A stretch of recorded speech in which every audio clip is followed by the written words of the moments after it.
And we're here. And we are here. We are here amidst the brooding thunder. The thunder's here. August 5th of 1715. Thank you for joining the Bilge Brats. I am Harbor Master Roy, and this is our fateful crew. Please introduce yourselves, crew. We never know who to start, so I Me. will. Me. I'm me. All right, we have me. I am Jordan. I am playing Joseph Krebs McCool, Captain.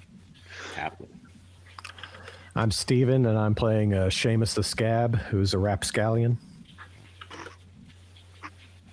I'm Lauren. I'm playing Nanette Dubois, the functionally alcoholic sorceress. I'm Chad. I'm playing Blort Fishkin, who is possessed by Crimbo. The spirit of Crimbo. Celebrity couple named Crimblort.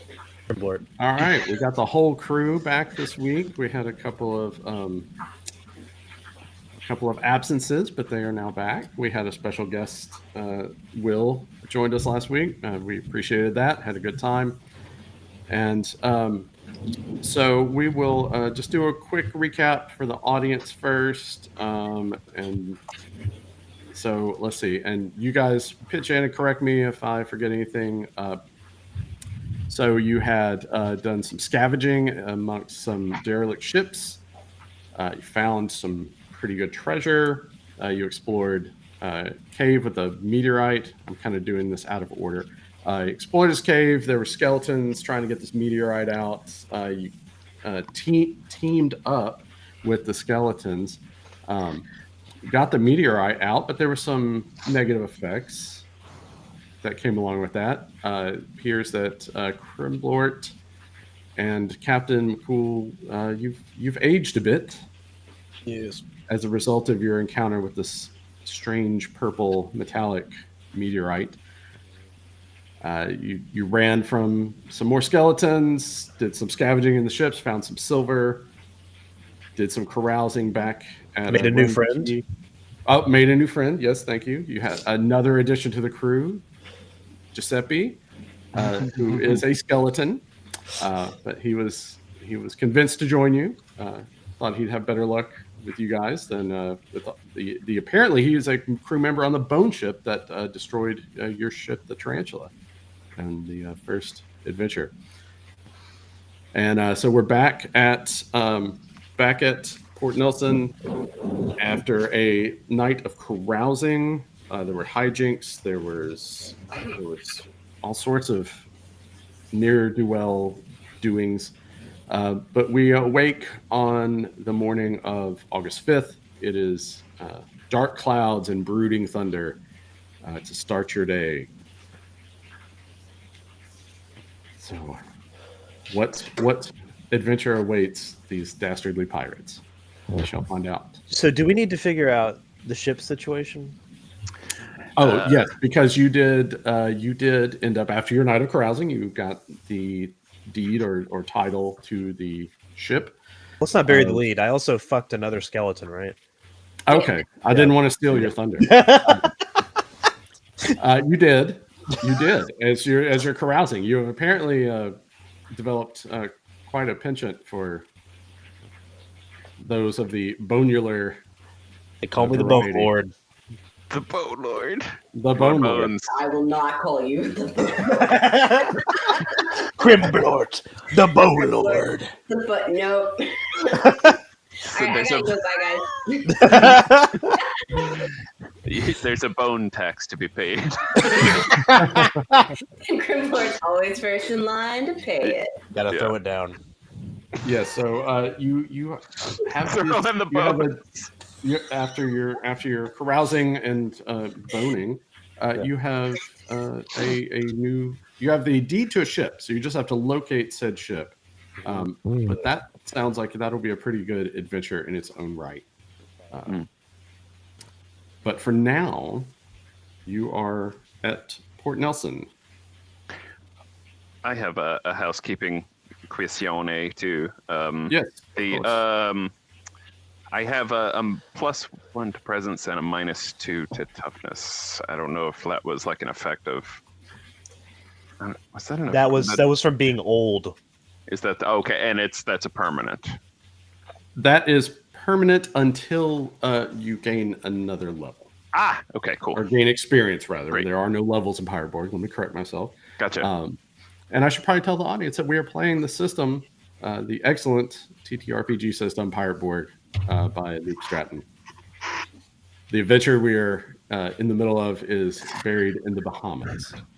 So I'm doing an excellent job as hardware master today. Thank you very much. Yes.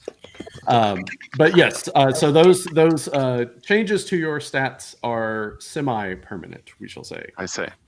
So we're still fucking old. The old part is permanent. Perfect. Wait, yeah, I That's wrote down even how better. old I am.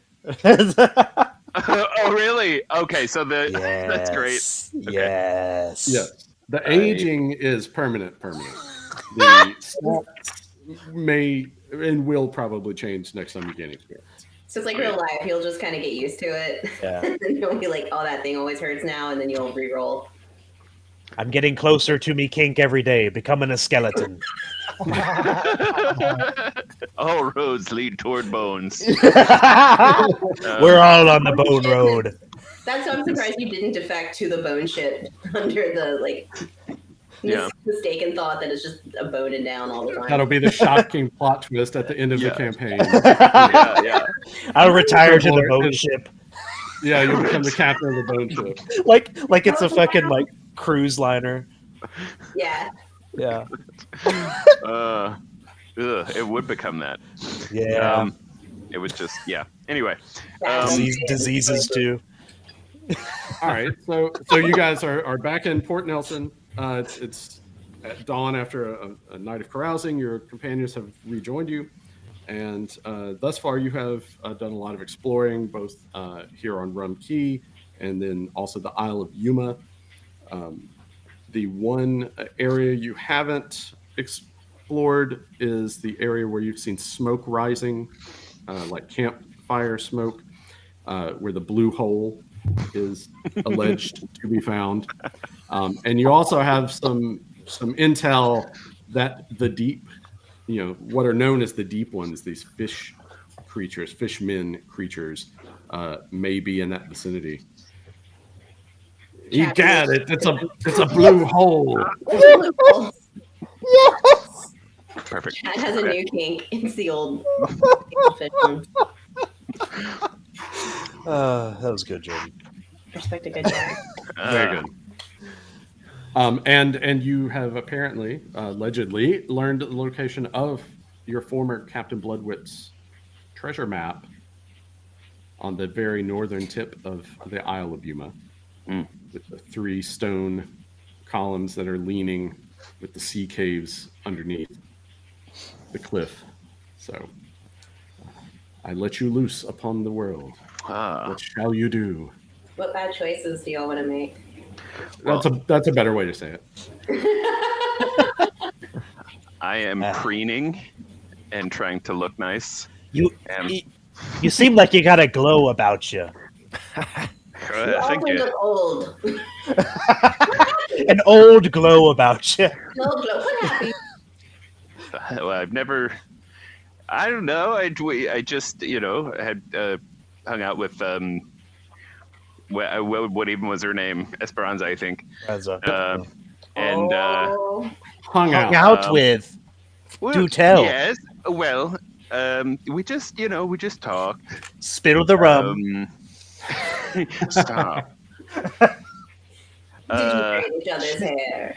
No, but I mean, she is cool. I mean, like we like the same kind of shanties, and it just I don't know. We just talked so long that we ended up staying up all night in her cabin. And anyways, I thought. Does she feel the same way? I mean, I'm going to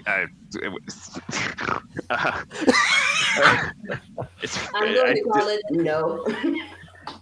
Well, anyways, if we were to be in town today, I thought we might swing by.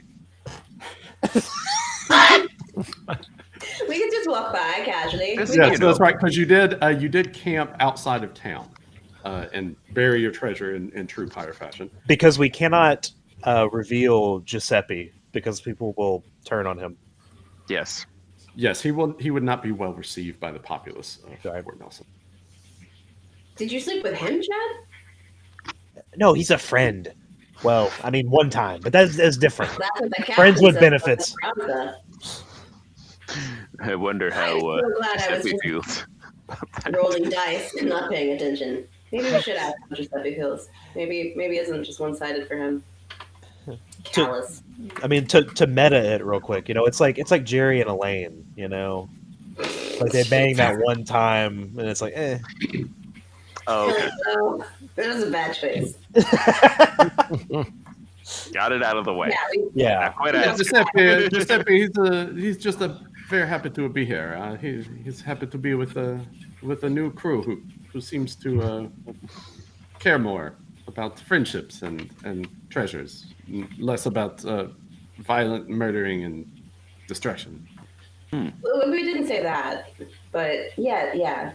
It's about the treasures you make along the way. He's a free-bound spirit. That's nice. Yeah, So- we should totally you walk by Esperanza and you can strut and make her realize what she's missing out on. And We're just friends. So we'll You're just friends. we'll operate as like a wing crew for you. Oh, Captain, you are so cool and good at everything. As Have you like. been working out lately? No, I don't really. Oh, it's just naturally like that. You're Yeah. genetically like that. Well, I don't And want to you're get into overcalculated to be lucky. genetics. I would only imagine if you would hit the gym on the ship. I know the ropes. I know my way around a rope. Are you ready to be a stepdad? Yes. Are you ready to take on those two young children? Aren't children. Esperanza's sons. You These ready? buff children. Wait, Are you ready to be a good role model for them? I hope you that's not a know, deal breaker, Captain. I'm open to it. Sure, Cool. but Right person. I don't know.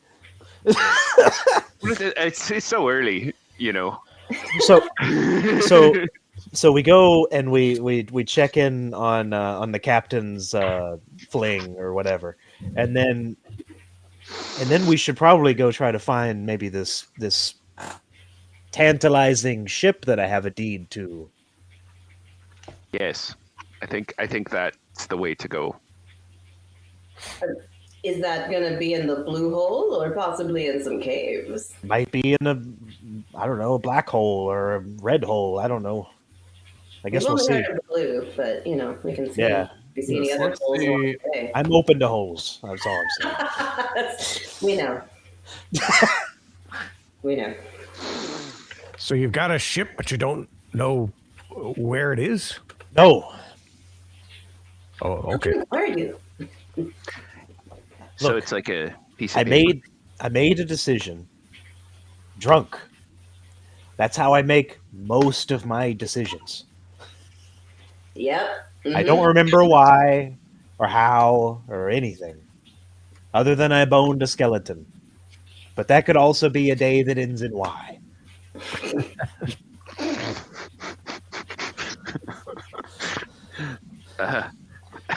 But I got this here piece of parchment. What says I got the ship?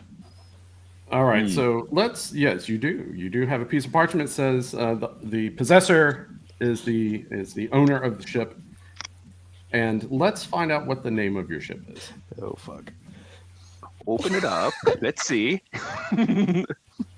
So actually, yeah, let's find out a little bit about at least the name and the type. So Fuck. roll us a D10 there. A D10. Right. Oh man, I don't know if this is good or bad. I got a 1. Well, that would be a raft.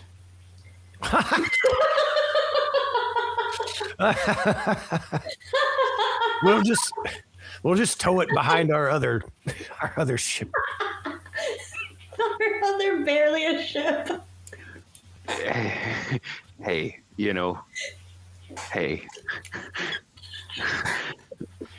I feel motivated. Thank you.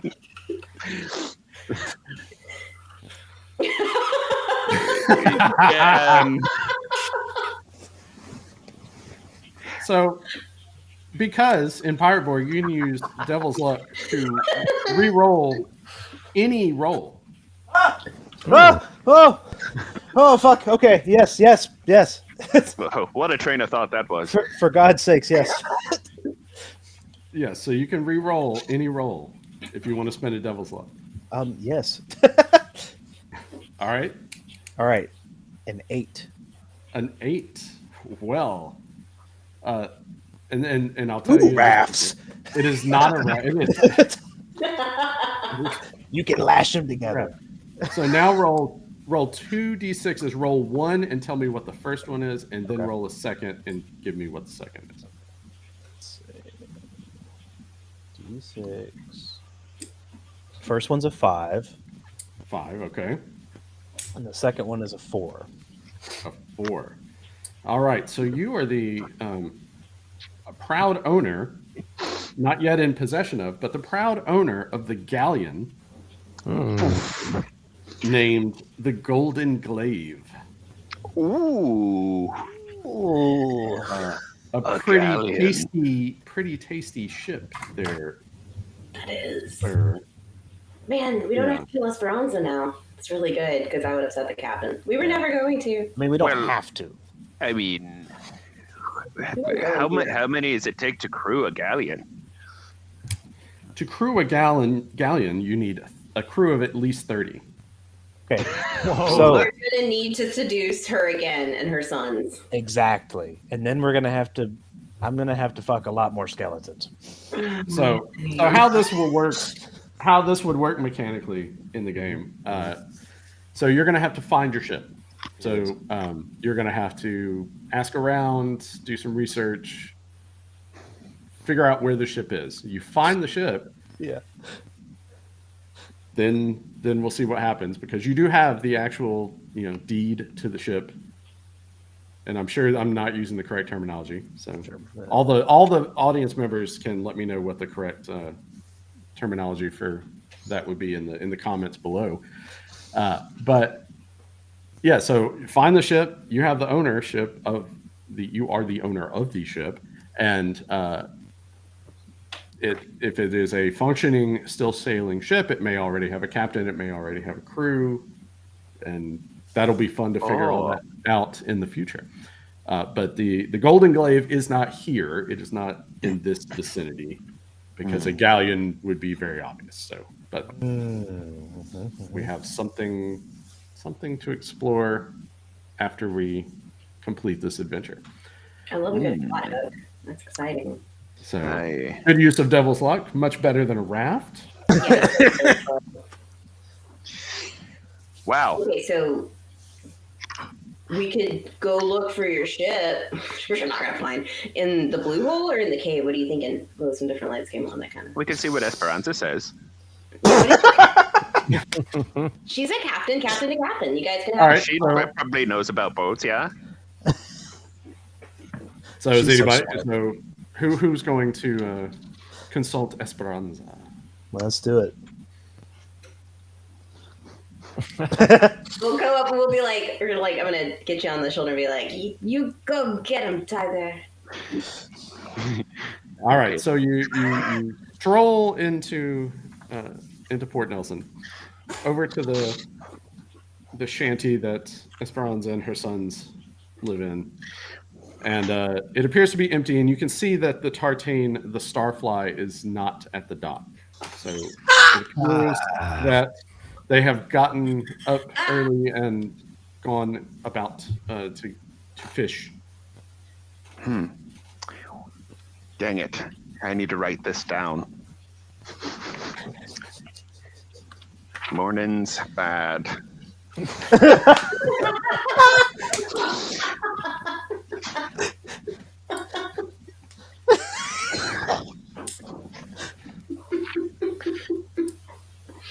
Morning's bad. Morning's bad for Esperanza.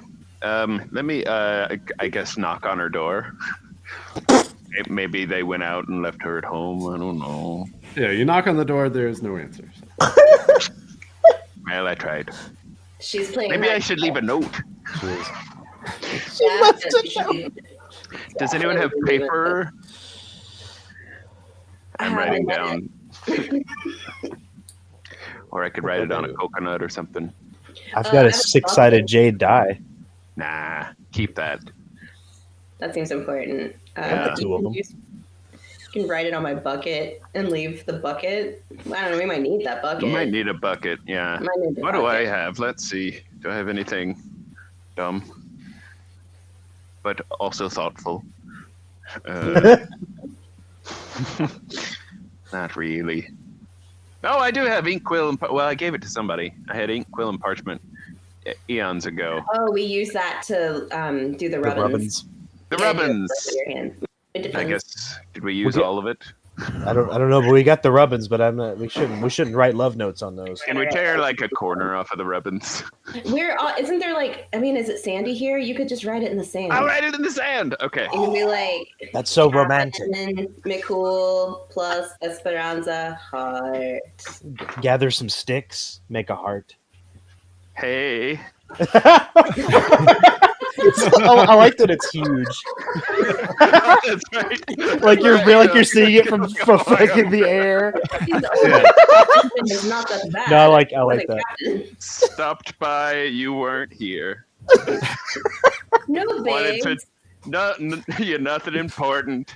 Just No bigs. thought I'd pick your brain about boats. Captain to captain. CC.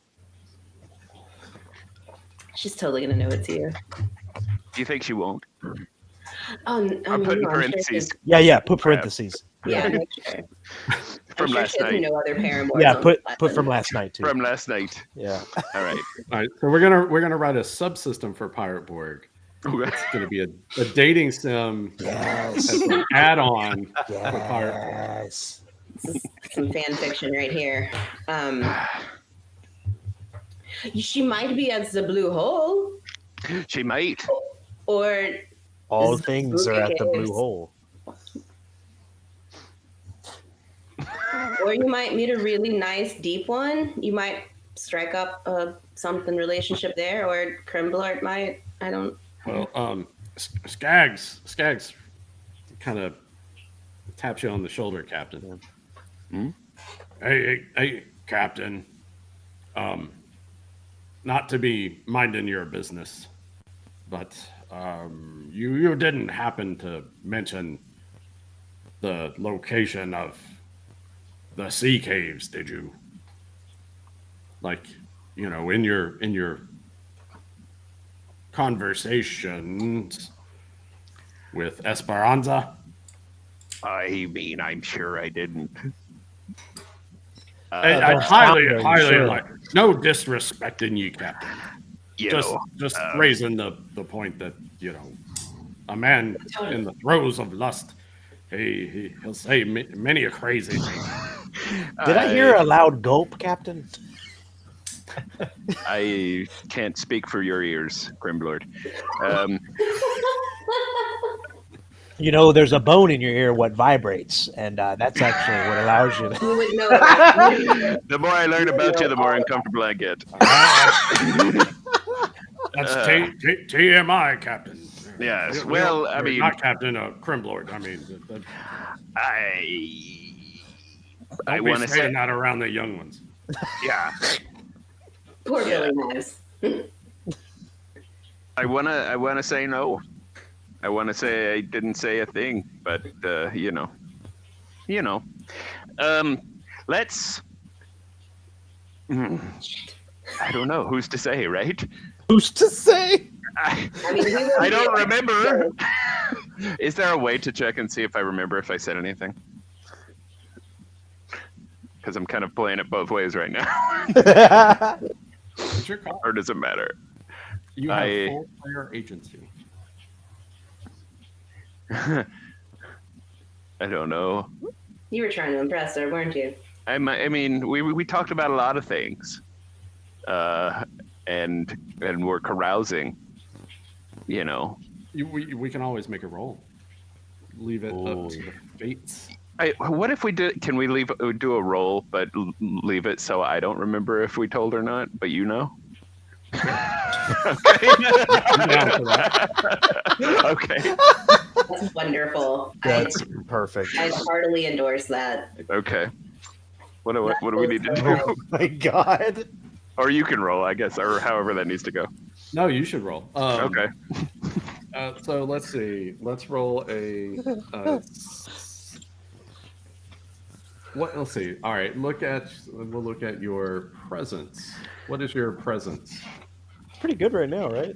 My presence, yeah, I'm up there. I think my presence is Plus four, I think, right? yeah, it's 3 with a +1 modifier. I can't remember what that modifier is. We both got the same thing because of the Okay. aging thing. Yeah. So it's 4. The effects of the meteorite influenced your. Gotcha. Okay. Yeah. Yeah. So So 3 + 1. You have pretty good presence. So we'll say roll a 6-sided die. If you get a 1, you kind of let it slip. Okay. Because you were so enamored Okay. of Esperanza. You said 6-sided. Yeah, 6-sided die. Oh, on a 1. I spilled the beans. 5. 5. All right. So you kept the secret safe. Oh, but I wanted to tell her so bad. She would think I'm so cool. Oh, if we go and we bring back the treasures, she's totally gonna be like, that guy is really jacked and glowing and rich. I ordered my armor today. That's why you're glowing. The light is literally reflecting. That's it. Oh, as far as shops and stuff go, I know it's a dinky little shithole that we're in, but is there like armor? Armor? No, there's no armor.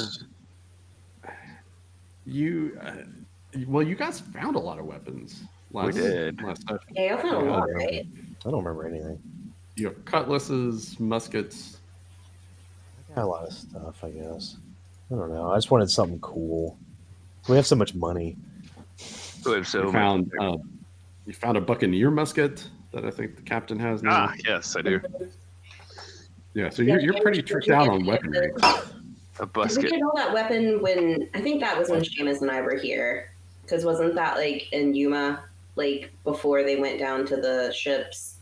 Because I remember finding a lot of weapons that like I. Yes. Yes, that was the end of the. Okay, I just wanted to make sure like the Seamus got some weaponry too. Okay.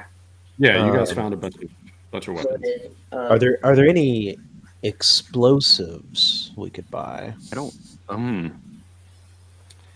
Gunpowder is in pretty short supply here. I'm sure somebody has some. You could procure some, but it would be pretty dear. Let's see, how much is the old gunpowder?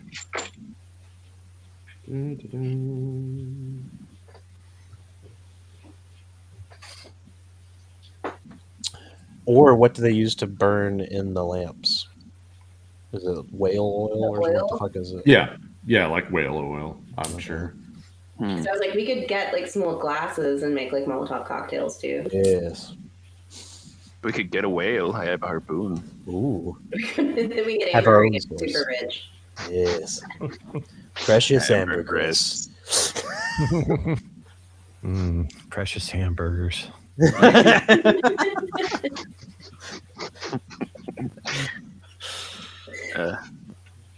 But yeah. All right. So I'm looking for gunpowder. Let me look at the book. Do y'all want to roll for it to see if we want to go to the blue hole or the cave? Well, his weapon. ooh, I think whole. I think we've danced around that hole long enough. Yeah. Time to make our way inside the hole. With the Down. You're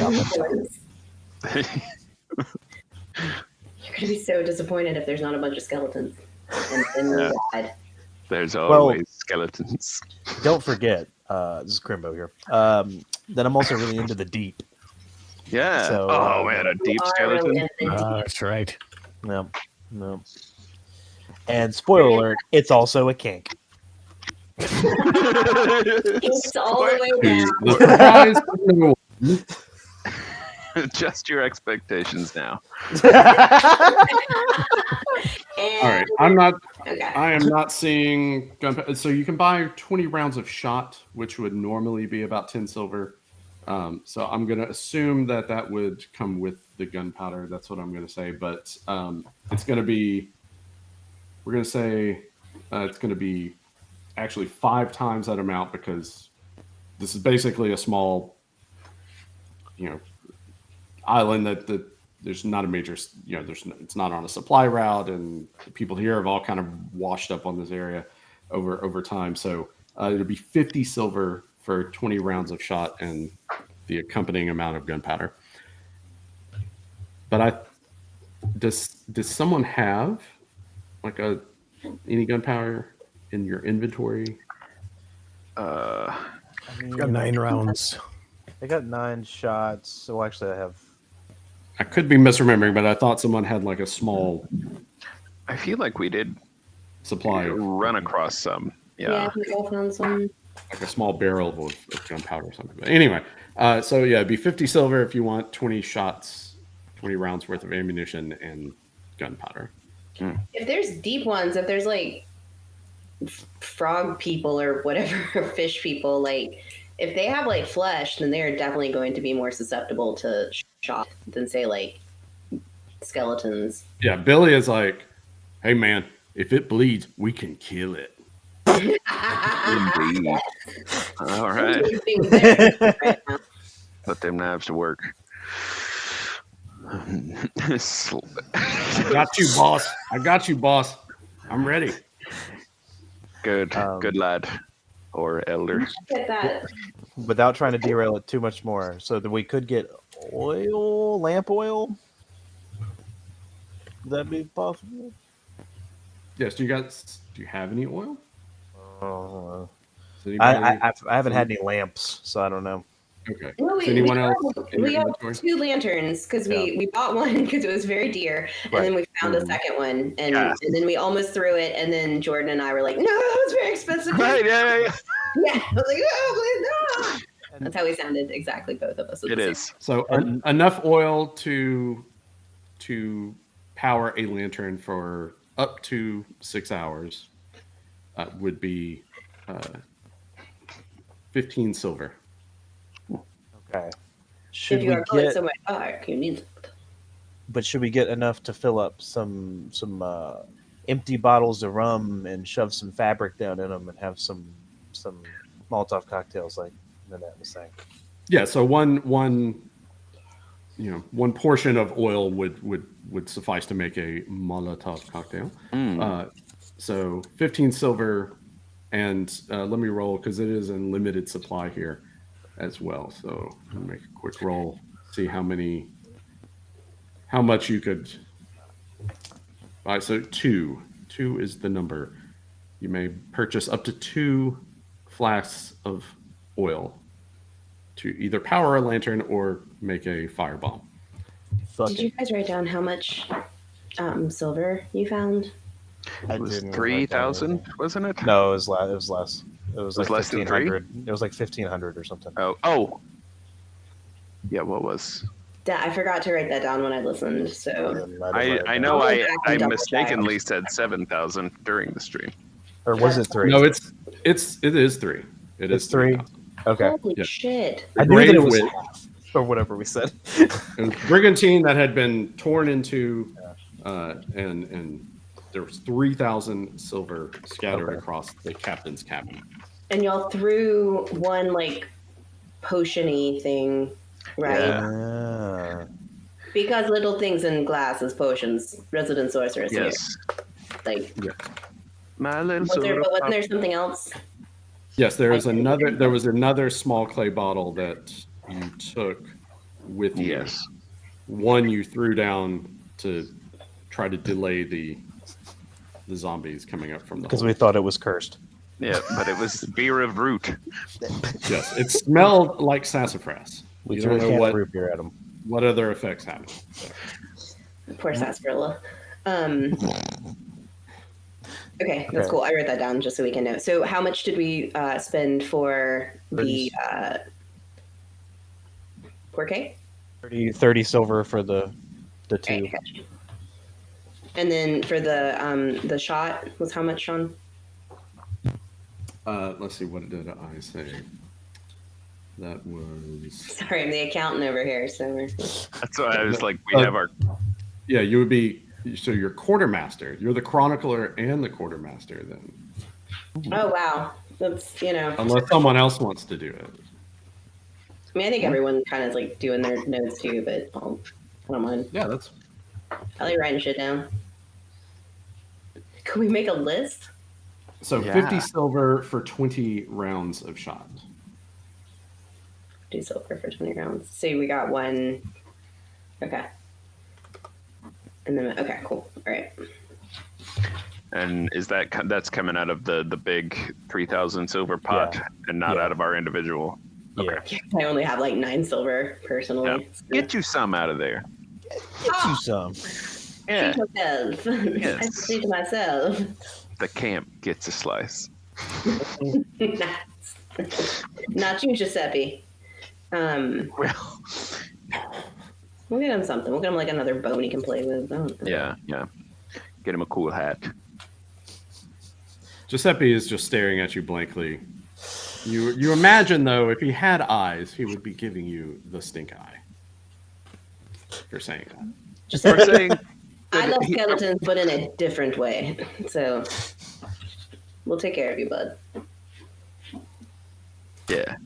I don't know how. Moral So support. we got all our things. We're gonna go to the blue hole.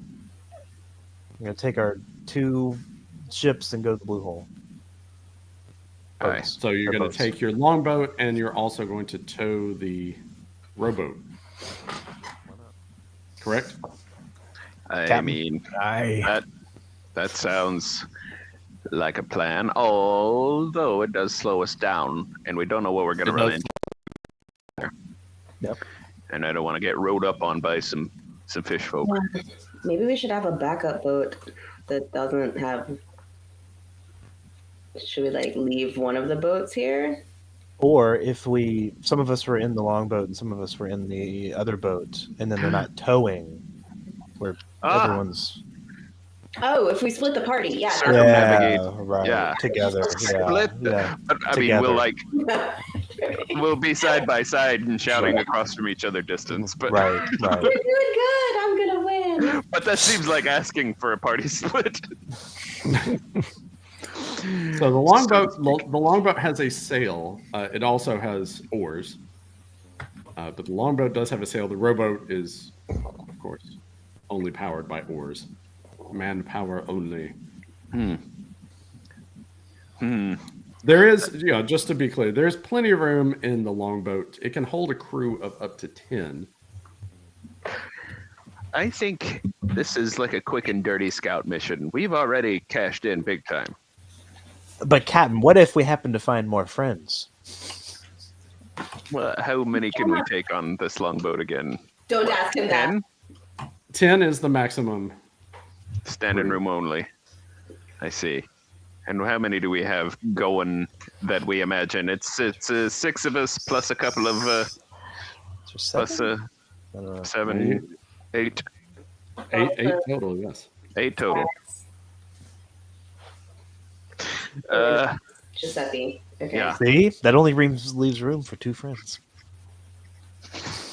I don't know that the fish people are going to be like your brothers. Don't You have a way though. I'm not doubt. gonna sell. You know. I'm great no, with friends. What?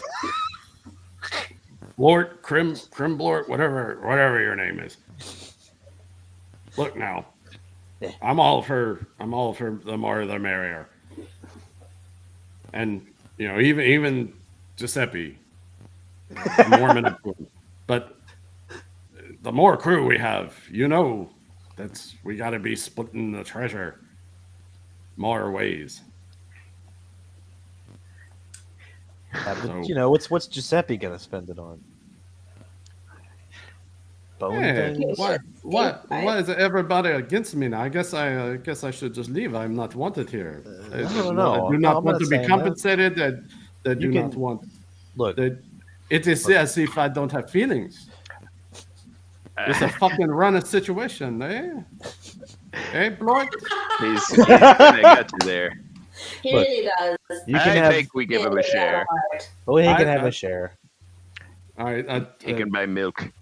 You can have my Kelsey. rum, even though it'll just go through him in a comical fashion. We'll put a bucket under him. I've got the bucket. All right. So to be clear, Giuseppe is not a happy crew member right now. Giuseppe. Giuseppe, would you like to hold my bucket? Will that make you feel more a part of things? I'm sorry, I spoke out of turn. It's because I'm jealous. I do not also have a cool So, skeleton. let me get this straight. Nanette, the sorceress, you would like to offer to let me carry your bucket for you. If you No? found something cool you wanted to put in it. Oh, if I find the gold, how about all the silver that we already have? And I am a crew member, so I get a full share because that is the pirate way. Yes, it is. It is. And when I get upset, I slip into the French. That is why I speak like this too. I am honestly Dutch, but I've been very upset for years. So Happens I to have the that best of problem us. where I just Hey, start so parroting it back. So It's the you present. you take your bucket and you shove it up in your saucer bottom. that will be a challenge, even with my skills. Fuck you. I'm out of here. Whoa, whoa, whoa, whoa. No. Hey. No. Look. I'm going I to give don't you, have to take a disabuse. and you won't. Who's captain here? Hey, I'll make sure you get paid, lad. All right? People talk. We're all puzzling Hey, things out. money come and money go, but respect the captain. That's what I want. I want to be a fellow crew member.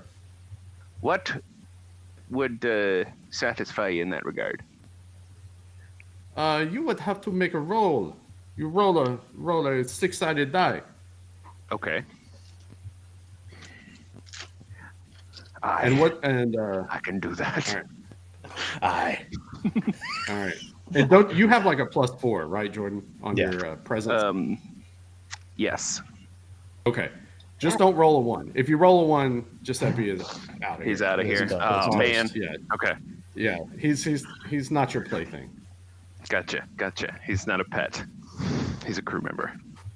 Part of the ship, part of the crew, part of the ship, part of the crew, part of the ship, part of the crew. All right. 6. Okay.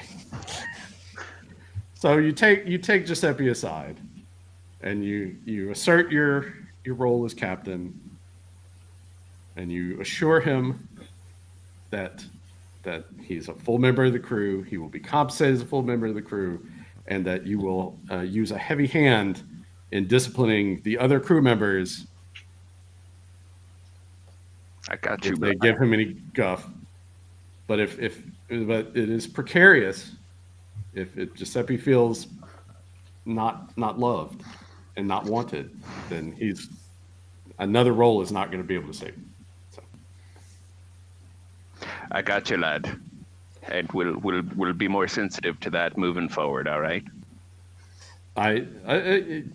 You are a good captain. I will stay for your sake. And if these other crew members, if they treat me respectfully, then I stay, and I will be a good member of the crew. So let's fucking go do something. All right. Everyone hear that? I mean, would that upset you, or do I need to? Would that be embarrassing to you if I addressed them in front of you after just doing this?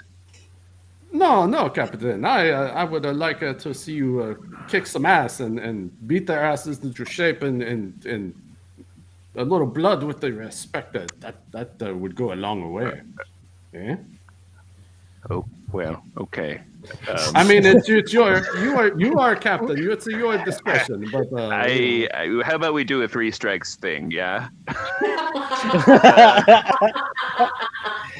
All right. yeah, I can't argue with the captain. Okay, that's fine. Yeah, we got to keep morale across the board up. So all right. Yeah, everybody, come on. Let's think of Giuseppe as another member of the crew. We're all pushing toward the same finish line here, and ape together strong, I say. So let's hold it up, shall we, as a team? All right. In the time that you guys were sitting over there talking, I took my pistol and I was carving with my knife into it. Uh-huh. And it's got like a heart, and it says like Giuseppe, and then on the other side of the heart it says Primblort, and I hand the engraved pistol to Giuseppe. Hey, what? Don't come at me with a gun. What are you doing? No, this is for you. Here. Oh, well, Like this. So we are good, no? We're the bestest of buds. Oh, then look, you covered my name in this pistol. It says Giuseppe plus Crimblord. Yes, and that's a heart. I know you may not remember. It's been a while. So we are steady going now. Right, the Crimblord. What? I mean, I maybe. love a pistol. No, it's like a friend pistol. Oh, Don't let him gaslight you, Giuseppe. You a bond. friend over is it. on a pistol. I see. It's a Not friend friend zone. I don't want to put labels Yeah. on it. Okay, well, I mean that's better than nothing. I have a pistol now. It's very good. Thank you. We're friends. Maybe more. Let's go. Remains to be seen. We talk too much Remains of to be talking. Not enough. More holing. More holy. pillaging and adventure. All right. There are so many setting ships out, in this game. setting out on the longboat to the Blue Hole. Yes. Yes. Bum, bum, bum, bum, bum.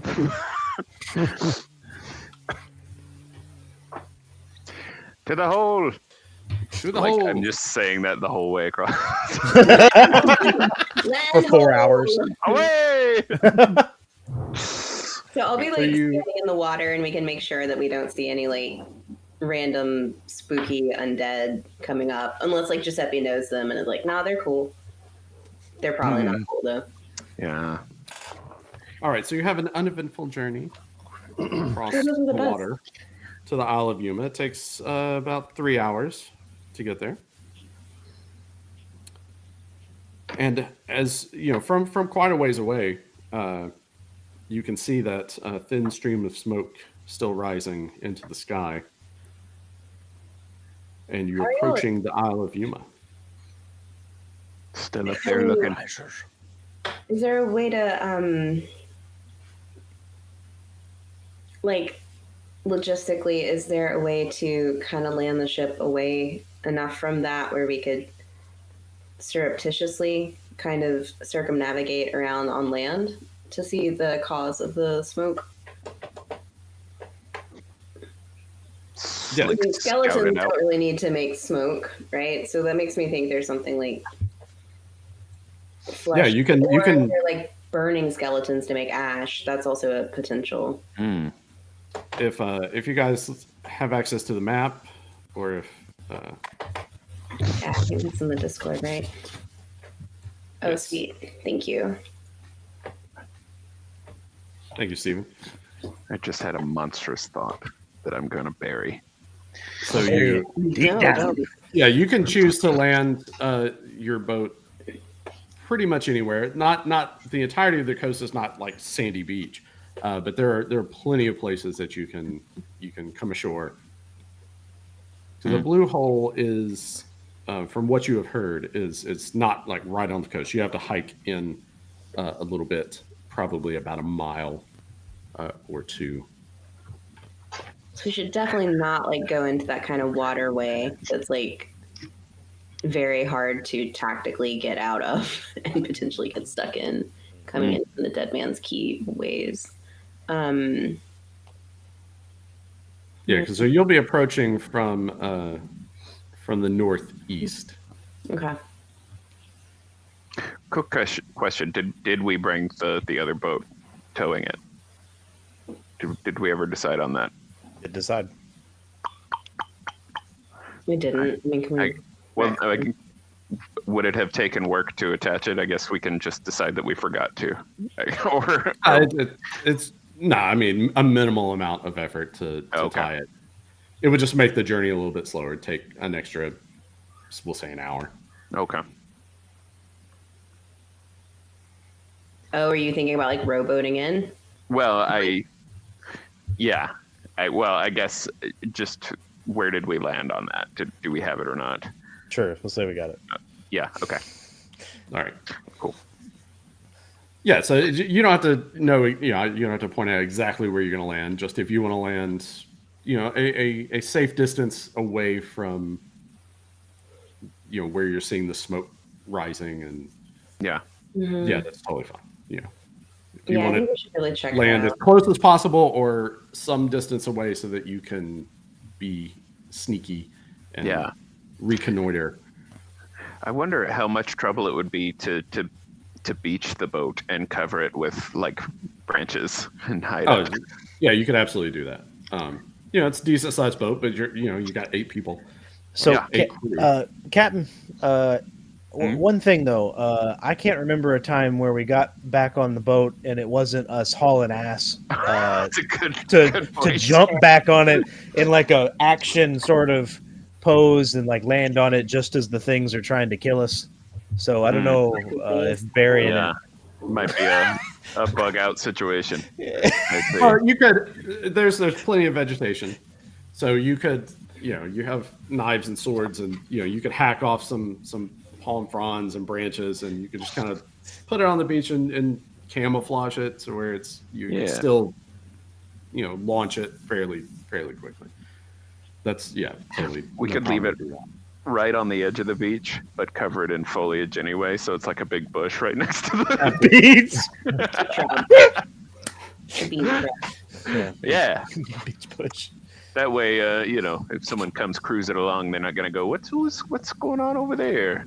Yeah, I mean, you can always leave a couple of, someone or someones with the longboat. Look out, and if you hear in the boat, gunfire, with palm fronds, gun in one hand, knife in the other. Yeah. Okay. So what do we think? Let's go ashore. Where? Giuseppe was a volunteer. I really? Stay with the boat. Yeah. Okay, because you may notice I don't look alive.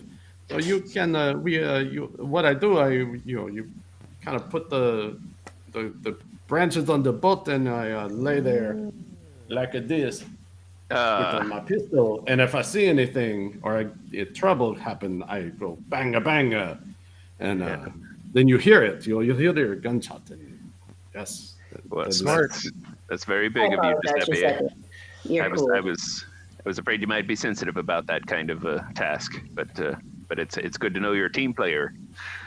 No, I died once already. I don't fancy doing it again. Gotcha. Sweet. No good. Yeah. No bueno. All right. Well, great. We got our watcher, our lurker, scout. Nope. Whatever. All right. So as it's just about time for a break. But so as you're getting closer to the island, to Yuma Island, you do see there are some strange fish swimming in the waters as you near the beach. They kind of imagine some of those like weird deep sea fish that they glow in the dark. They have the bioluminescence stuff. Yeah. So some of those types of fish, weird like big jaws and like crazy eyes and stuff like that. But these are like glowing enough to be seen even in daylight as they swim. They're glowing with a strange eldritch greenish fire aura thing. So you see a few of those swimming around. And they're not huge. They're not, we'll say they're, a couple of feet, 2-3 feet long at the most. They're not big sharks or anything like that. Grimbo, So that's yeah, what do you make of those? Part of the deep. Great. Just interested because they're going In the deep, part of the deep. That's what we say. In deepology. All right, so let's go ahead and take our first break, gang. And Okay.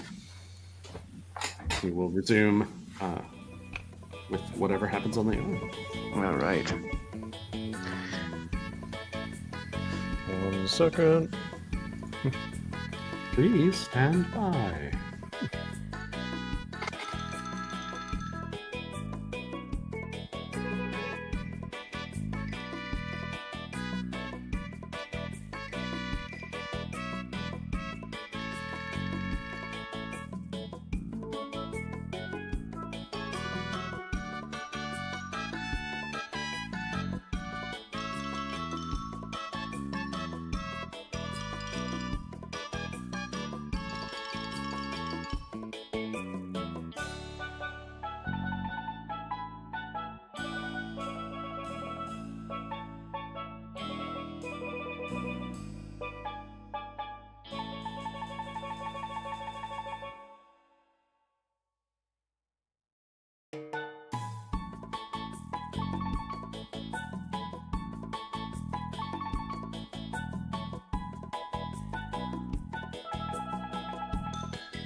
Yep.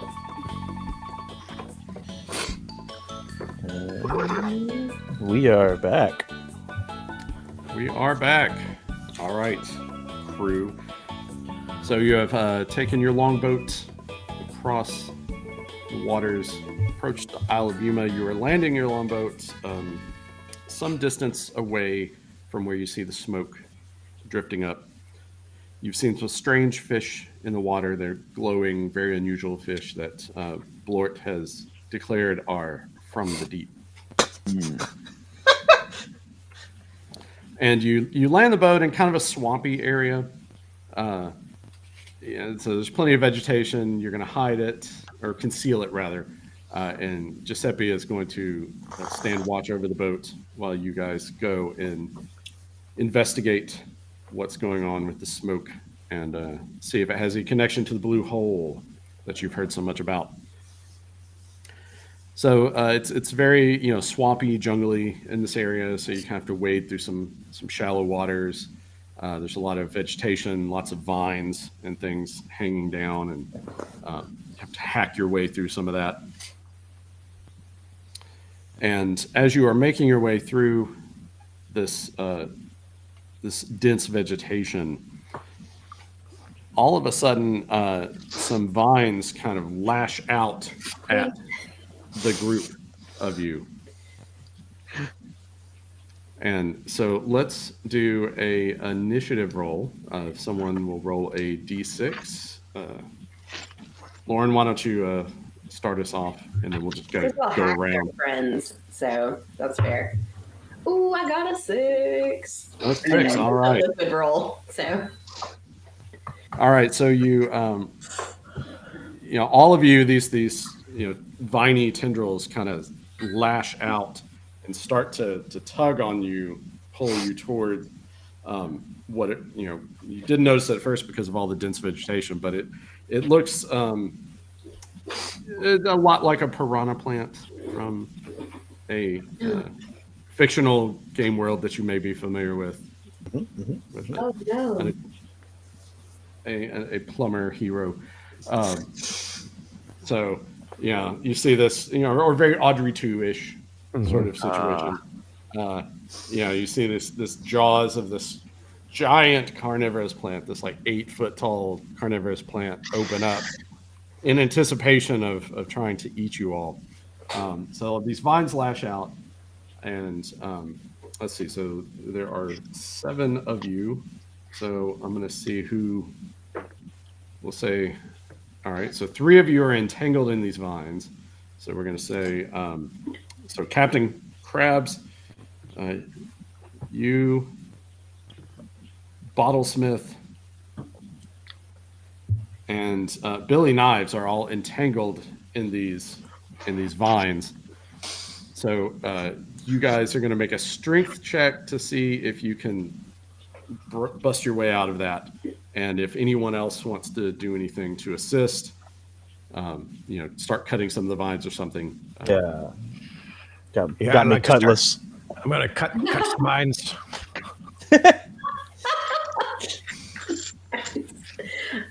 All right, so it'll take. It's going to take. I'm sorry. Go ahead. I have like a belaying pin with like blunt trauma against it. Work very well, or? Well, we'd have to see. Probably not great though. Probably not great. Ooh, I have a net. Could I use that to ensnare one of the heads? Like throw it at the head? There's one big head. You certainly can. My net. For namesake. Throw a net over the gigantic carnivorous plant mouth. All right. So let's start with that. Go ahead and roll that for us. Is that an agility? Or is this like an attack? Yes, it's going to be like an attack. Straight up an attack in it. Okay. I like how I haven't done this in a minute, and all abilities to play a game have left my memory suddenly. We also never fight. So we just run. It would just run away. Okay, so I'll roll a 20. And so your presence is what you're going to test. Well, luckily that's just a 0. Well, your modifier is a 0, so you're going to roll a 20-sided die, and you need to get a 12 or higher. I rolled a 20. You rolled a 20. I rolled a 20. Amazing. All right. Good job. That's in it. time, I've because used the my captain winners, is- so. Captain is snared. I'm beset. Mon Dieu. All right, you rolled a 20, so that is Holy a shit. critical. All right, so on a critical natural 20 on an attack, normally if you were using a weapon that caused damage, it would deal double damage. But since your net is just about entanglement, I'm going to say that Lauren, go ahead and roll a 6-sided die, and that's going to be how many rounds that the head is entangled and cannot open its mouth. All right, so for 3 rounds for this round and 2 additional rounds, the carnivorous plant will not be able to eat you, but you can see it's straining against your net, so you don't think it'll last long. Oh, my net. All right, who else wants to take action? Okay, and you said I have to roll a strength check. Yes. Okay. Strength check, and you're going to be looking for a 12 or higher, and don't forget to add your modifier. Okay.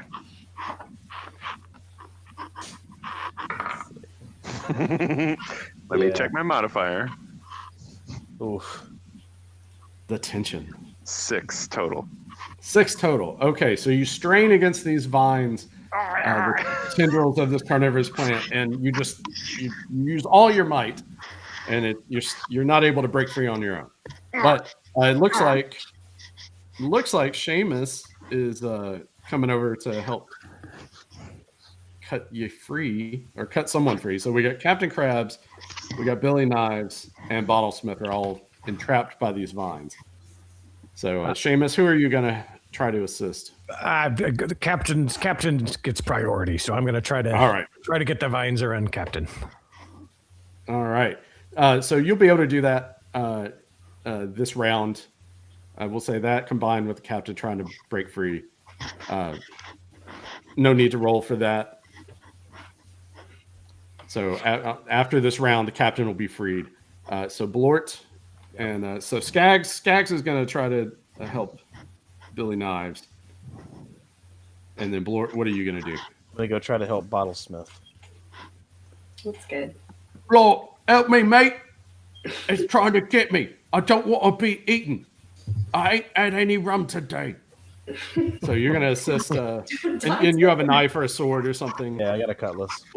Okay, good deal. Yeah. So same thing. You'll be able to free Bottlesmith.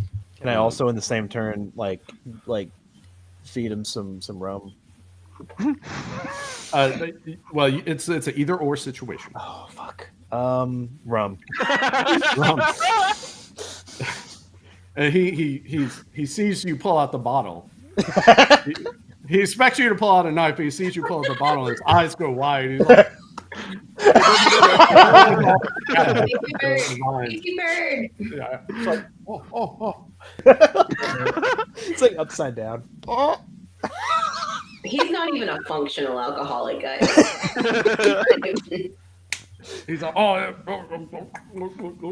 Get drunk after you're safe. Oh, I feel better.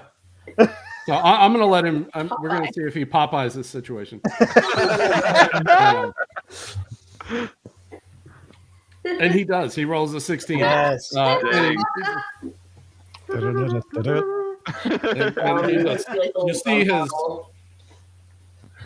you see his lanky, scrawny form tense up and somehow pop all these unforeseen, heretofore unknown muscles, like very briefly burst, and the vines just split, and he shakes it off, and he grabs the bottle from you. Thank you, Governor. All right, and then Skaggs is going to assist Billy Knives, and Billy already had knives in his hand, so he's able to kind of like help out. So, all right, so you guys get disentangled in this first round. So good job on that. And the carnivorous plant itself is still entangled in Nanette's net. In a net. Super runaway or try to kill it? If we try to super runaway back and it's still alive, it's gonna like have gotten out of my net because. And then I mean I loved that net, but I love the crew more because I also am a team player. So I'm a coward, but also I'm practical. So, which is a tough line to walk, right? So if we need to beat ass out of here and this thing's still chomping, if we don't kill it, then we would I'm be torn done. because my instinct is always run the fuck away, but No, I respect that. I'm all out of Captain. faith. well, that doesn't instill much confidence in the crew. Okay. I got it. I got Thank the you, rhythm on it. All right. As you are debating, what to do, you hear a rustling. You hear a rustling in the trees above you.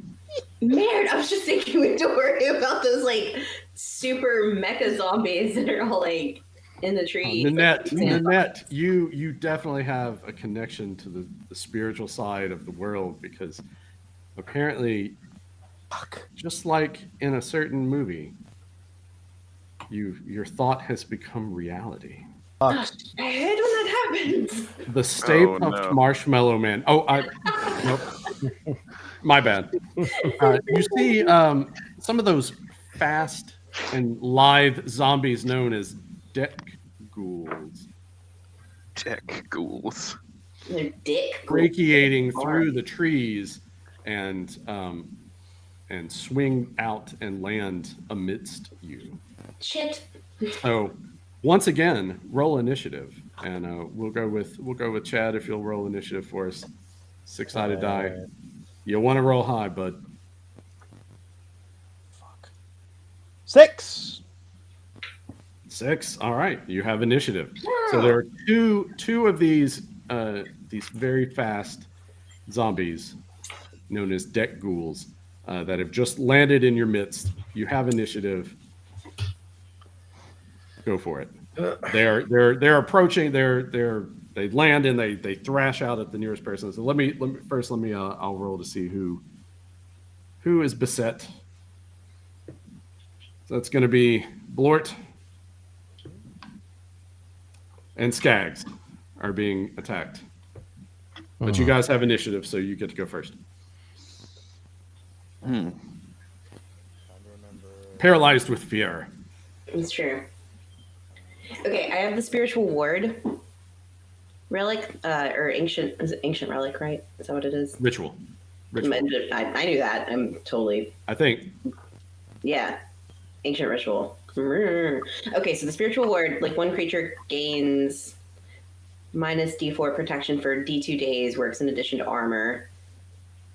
I could cast that on Blort potentially, but I couldn't take another action. I also have Deadhead. I don't think there's any nearby corpses yet that I can raise the dead from. But if we want like a big spooky skull head to try to attack them, I can try for that too. I don't know. Just throwing it out there. Do you use your mist thing? That's what I was just looking to see. I guess, do undead count as creatures? In terms Just of... I would say yes, but... They on one hand, yes, they are creatures, but they're also fairly mindless undead. I see. At the same time. Okay. So, their reaction is definitely violence against you. And they don't have to roll for a morale check. And in this case, I would say, they've landed amidst the group of you. So there's how many? 2? There are 2. That's too many, because like... So I guess I'm going to use Skylarker Yeah, which means if fine. I do some weird acrobatic thing, then I have to roll and then I get a +2 if I'm successful. Yeah, plenty of vines and tree branches and things around. Yeah, so I'm gonna I'm like making fun of them and like being kind of a dick, and I'm like, oh, like I'm gonna swing in like one of them. Mocking them immediately. Ooh. because inside I'm personally racked with fear, but this is my way of being like, I'm not scared. Really, I'm pissing myself. Yeah. Yeah. All right, good deal. So go ahead and make your attack. Let's see. I have to test my agility against a DR of 10. Okay. So I will do that. I got a nat 20. Oh. Yeah. Hmm. So yeah, I guess I've swung around like a lunatic, and I have my cutlass out still. Man, I wish I could switch, but that's okay. All right, what do I roll? A d6 for damage. Okay, 3 plus 2. Okay, so I do 5 damage, I suppose, as I like land on top of them. Rah! All right, and what are you using to attack him with? Cutlass. Cutlass. All right. All right. So you hack into one of the ghouls. You do a good job of it. You really you bring it down into its torso. It kind of we'll say it severs kind of its shoulder, not all the way, but it's it definitely almost hacked off a whole arm. You see all this like black blood squirt out, and it kind of thrashes around. You definitely caused it some damage, but it is still kicking. All right, who is next? Can I try to harpoon one in the face? Absolutely. All right. Can I? Please. All right, so Be my guest. All right. That's so long. normal attack roll, and are you throwing the harpoon, or you're going to stab with the harpoon? Probably stab. If you, I want to lose yeah, it. if you just so you know, if you throw the harpoon and you miss, you could hit somebody else. So, all right, so stab him with the harpoon, and you want to get a 12 or higher 12 or higher. Okay. on the Yes. modified. 16. 16. All right, hit. All right, and roll for your damage. That is a D. What? That's harpoon. That's going to be a D8. D8. Where are you? There we go. D8. 8. 8. All right. And which one were you attacking? Were you attacking the same one that Ward attacked, or the other one? The other one. Other one. All right. Good choice. You harpoon it right in the face, and you see its brains splurt out the back, and it Nice. just goes limp on the end of your harpoon, like so. Huzzah! Jolly good show. Huzzah! Huzzah! Says Grimblord's still getting. We did it, lads. All right, that's good. All right, All right, leave. Seamus. Yeah, I'm similarly gonna Skylark, use my Skylark ability and grab onto a vine and swing in with my rapier akimbo All right. towards one of the. Yep, and all right. Now, what am I missing? What am I forgetting? I need to roll first. So you're going to roll a 20-sided die, and then let me. All right. So you're as nimble in the rigging as you are on the deck. If you attack after swinging, jumping, or making an acrobatic maneuver, so you're going to test your agility against a target of 10 to automatically hit and deal +2 damage. So roll a 20-sided die, and you're looking to get a 10 and add or subtract whatever modifier you have. I got a +5 agility, but that only brings me to 9. Oh, just a 9. All right. So you could choose to use the Devil's Luck, or we still have Skags and Billy Knives. Bottlesmith is still finishing that bottle of rum, so. I'm not looking to use my devil's luck just now. All right. I will I will cast Deadhead, and I will try to get a big spooky flying ghostly skull. And so I can spend my action and test my spirit at DR12 and have it deal damage to the one target, and I will try to send my spooka skull towards the one getting on Crimblort. All right, good deal. Just probably gonna cause some weird sense memories in him to happen, and I'm not gonna touch that one. All right, so spirit for DR12. Yes. Did you roll? So I rolled an 8, and I have a +1 spirit, so that's a 9. So womp womp womp. The fun thing is that does that count as a fumble, or is a fumble if I'd gotten a 1? No, a 1 would be a fumble. Okay, yeah. All right. If you had rolled a 1, it would have attacked you. It would have attacked. So a combat round is 6 seconds, and this Deadhead spell does last for a minute. So you still have opportunity to use it potentially. So keep that in mind. Oh, okay, cool. All right. Yeah. So as long as you're in combat, you have it. 1 round is 6 seconds, so you got 10 rounds of combat to use this thing. Oh, so I can theoretically try again. Yeah. Okay, yeah. Cool. We haven't. Very cool. Okay. We usually are running, so all right. Seamus or Steven, if you'll roll a 20-sided die for Skags and Jordan, if you'll roll a 20-sided die for Billy Knives. Okay. See if they can do some damage there. 10 for Skags. 13 for Billy Knives. All right, so Skags wades in with his cutlass, but he misses.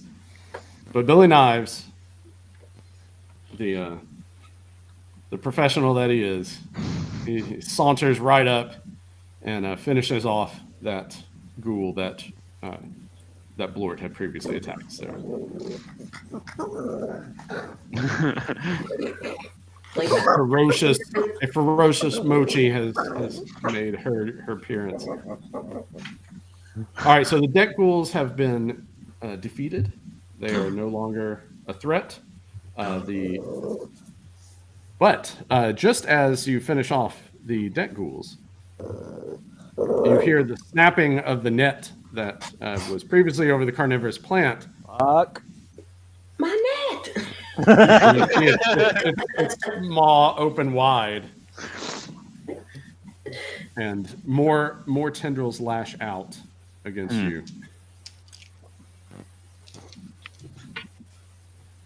Can I try to deadhead at that? Let's do another initiative. Yeah. Yeah, let's do another initiative. Okay. Jordan, you can roll. Initiative. Okay. Roll our initiative here. 7. Wait, what is initiative roll? That's 6. A 6. 6-sided die. Okay, let me do that again. That was a D20. Never trust a pirate. 4. 4. All right. So 4 is good for you guys. So you guys will get to go first.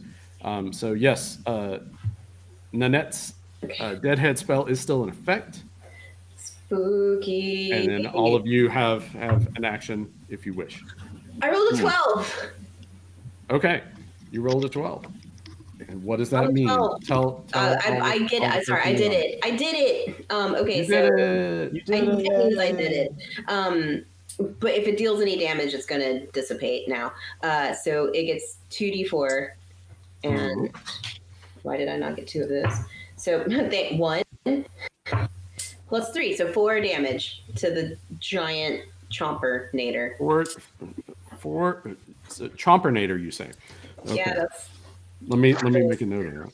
That's the Chompernator. technical term. All right, 4 damage.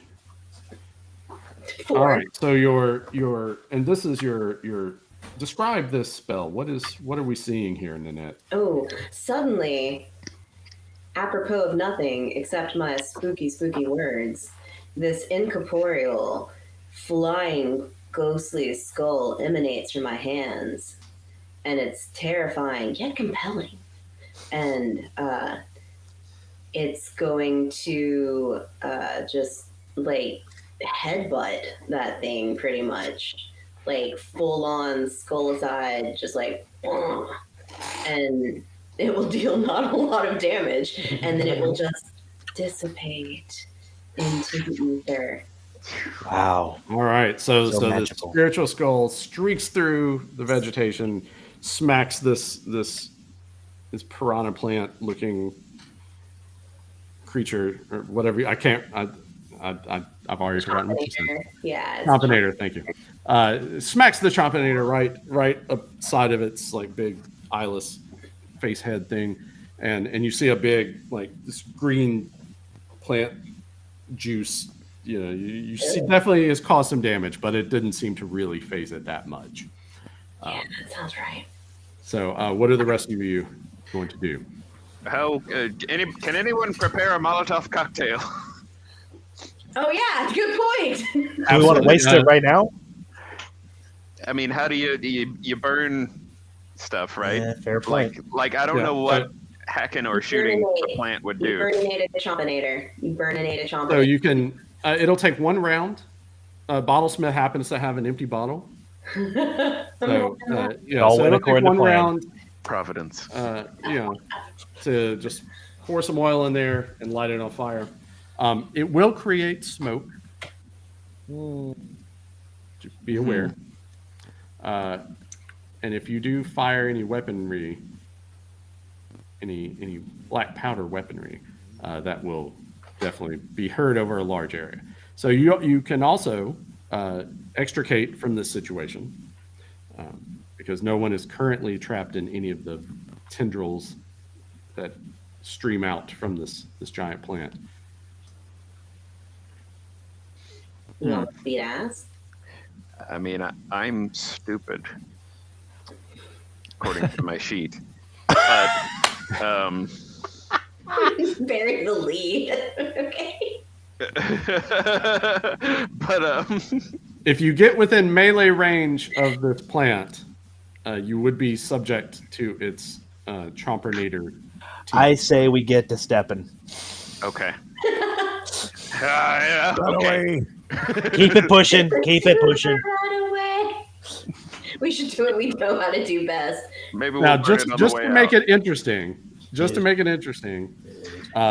you have heard tell that some of these you've heard of this thing before. You've never seen one, but you've heard legends, tales in the dark taverns over mugs of grog that a large gemstone lies within the heart of these carnivorous plants.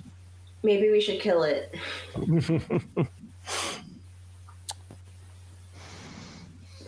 Oh. We're all running away, and then we all go. Oh, Oh, but wait, did you remember? We all recall something at the same time. wait. That thing's big. Stag's just like, hey, you remember Tortuga back in April? You remember that fella Yeah. who had that big red gemstone? Said he got it from a plant. Oh, that makes more sense. It's not like we're not, we're pretty wealthy at the moment. We are. We are kind of flush with cash. We could always be richer, and then we're Not to be tempting you, Captain. Just It's true. Can we mark this plant on our map? put a pin in it. Put a pin in this. Put a pin. all right, good deal. All right, let's get out of here. We put a right. waypoint on the map. It's not going anywhere. It's not going anywhere. It's not going. Stuck in the All right. ground. All right, so you're gonna move on through the jungle. The swampy area starts to give way to a little bit more firmer ground, and you make your way towards the blue hole. And you are deep in the vegetation. You can't see the smoke that was rising up, but you're on the right vector. And you get close and you smell the odor of cooking fish. Animals? What? Someone's having a fish fry. And they didn't invite us, rude. Right. Is anybody like particularly like stealthy? Or, well, that's not really like a thing in this game. I'm crossing the streams. I'm just trying to think if there's a way to like kind of carefully go like peek, like if we walk like this, like we're in Scooby-Doo or something, and Yeah. like, or we like get on the ground and we do that like military weird tummy thing. Yeah, you can. Yeah, if you just want to, just tell me you want to approach, stealthily, carefully. Can we ask the birds? Can we ask the birds? You can talk to the fucking Don't you birds. still have that bird? I have that that. I do. undead parrot that I gave Oh you? my god! Damn, I Talk forgot to it the was in my goddamn pocket. birds.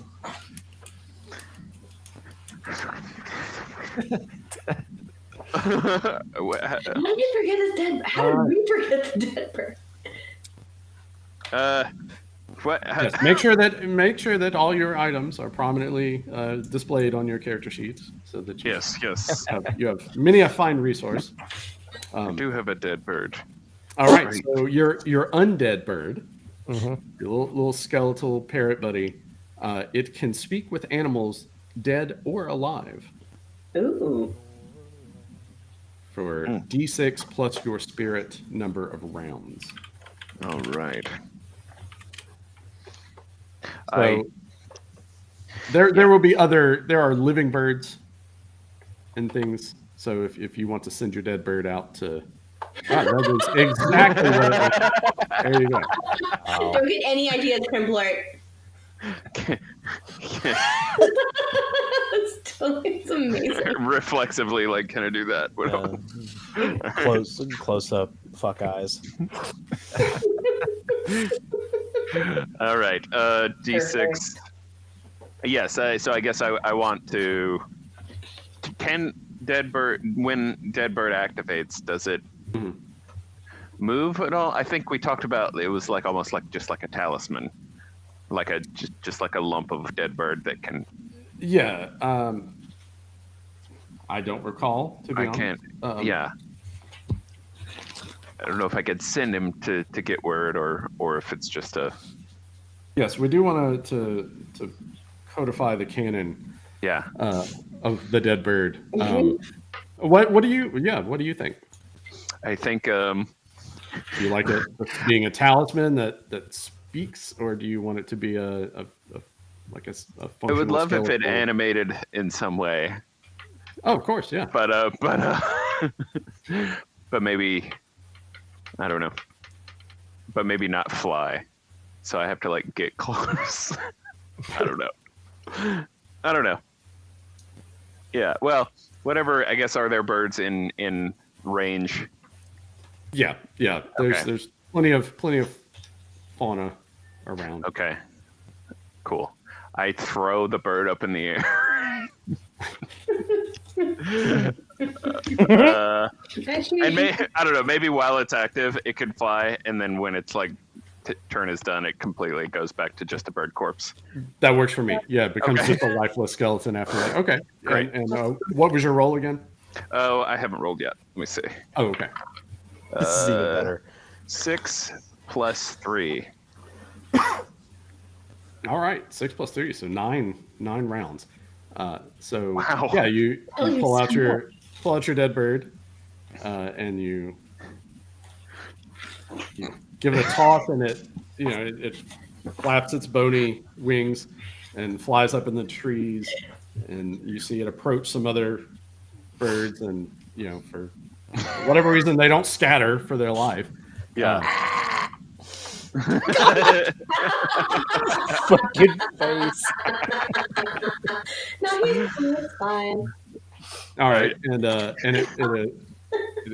you hear the chirping of birds in the trees, and then it flutters back down and lands on your shoulder, and it like chirps into your ear, and no one but you can hear. Like everyone hears chirping, but you hear words that you can understand. So what was your question? What information did you want it to glean? Or did you want it to scout ahead? I think it was kind of a scout situation. Okay. Like what's to be seen or Okay. ahead in the All right, direction. so it flies up into the trees and flies away and comes back after let's see, so 9 rounds, about a minute. It comes back and it lands on your shoulder and it chirps into your ear, and then the magic goes away and it just kind of falls off your shoulder, lifeless. So, but it relayed to you that just a little way further into the jungle, it did in fact find what it described to you as a small village of creatures that we'll see if we can get this here on the camera. Ooh. I can't see that well, but I don't like it. Yeah, doesn't really want to. But I can tell you, they're from the deep. Yes.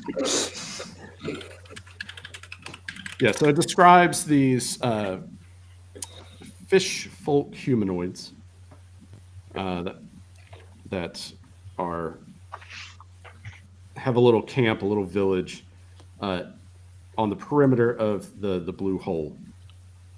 And they have cook fires set up, and they're cooking these strange fish that you saw, not cooking so much as drying them. They're drying them on racks. Excellent. Yes.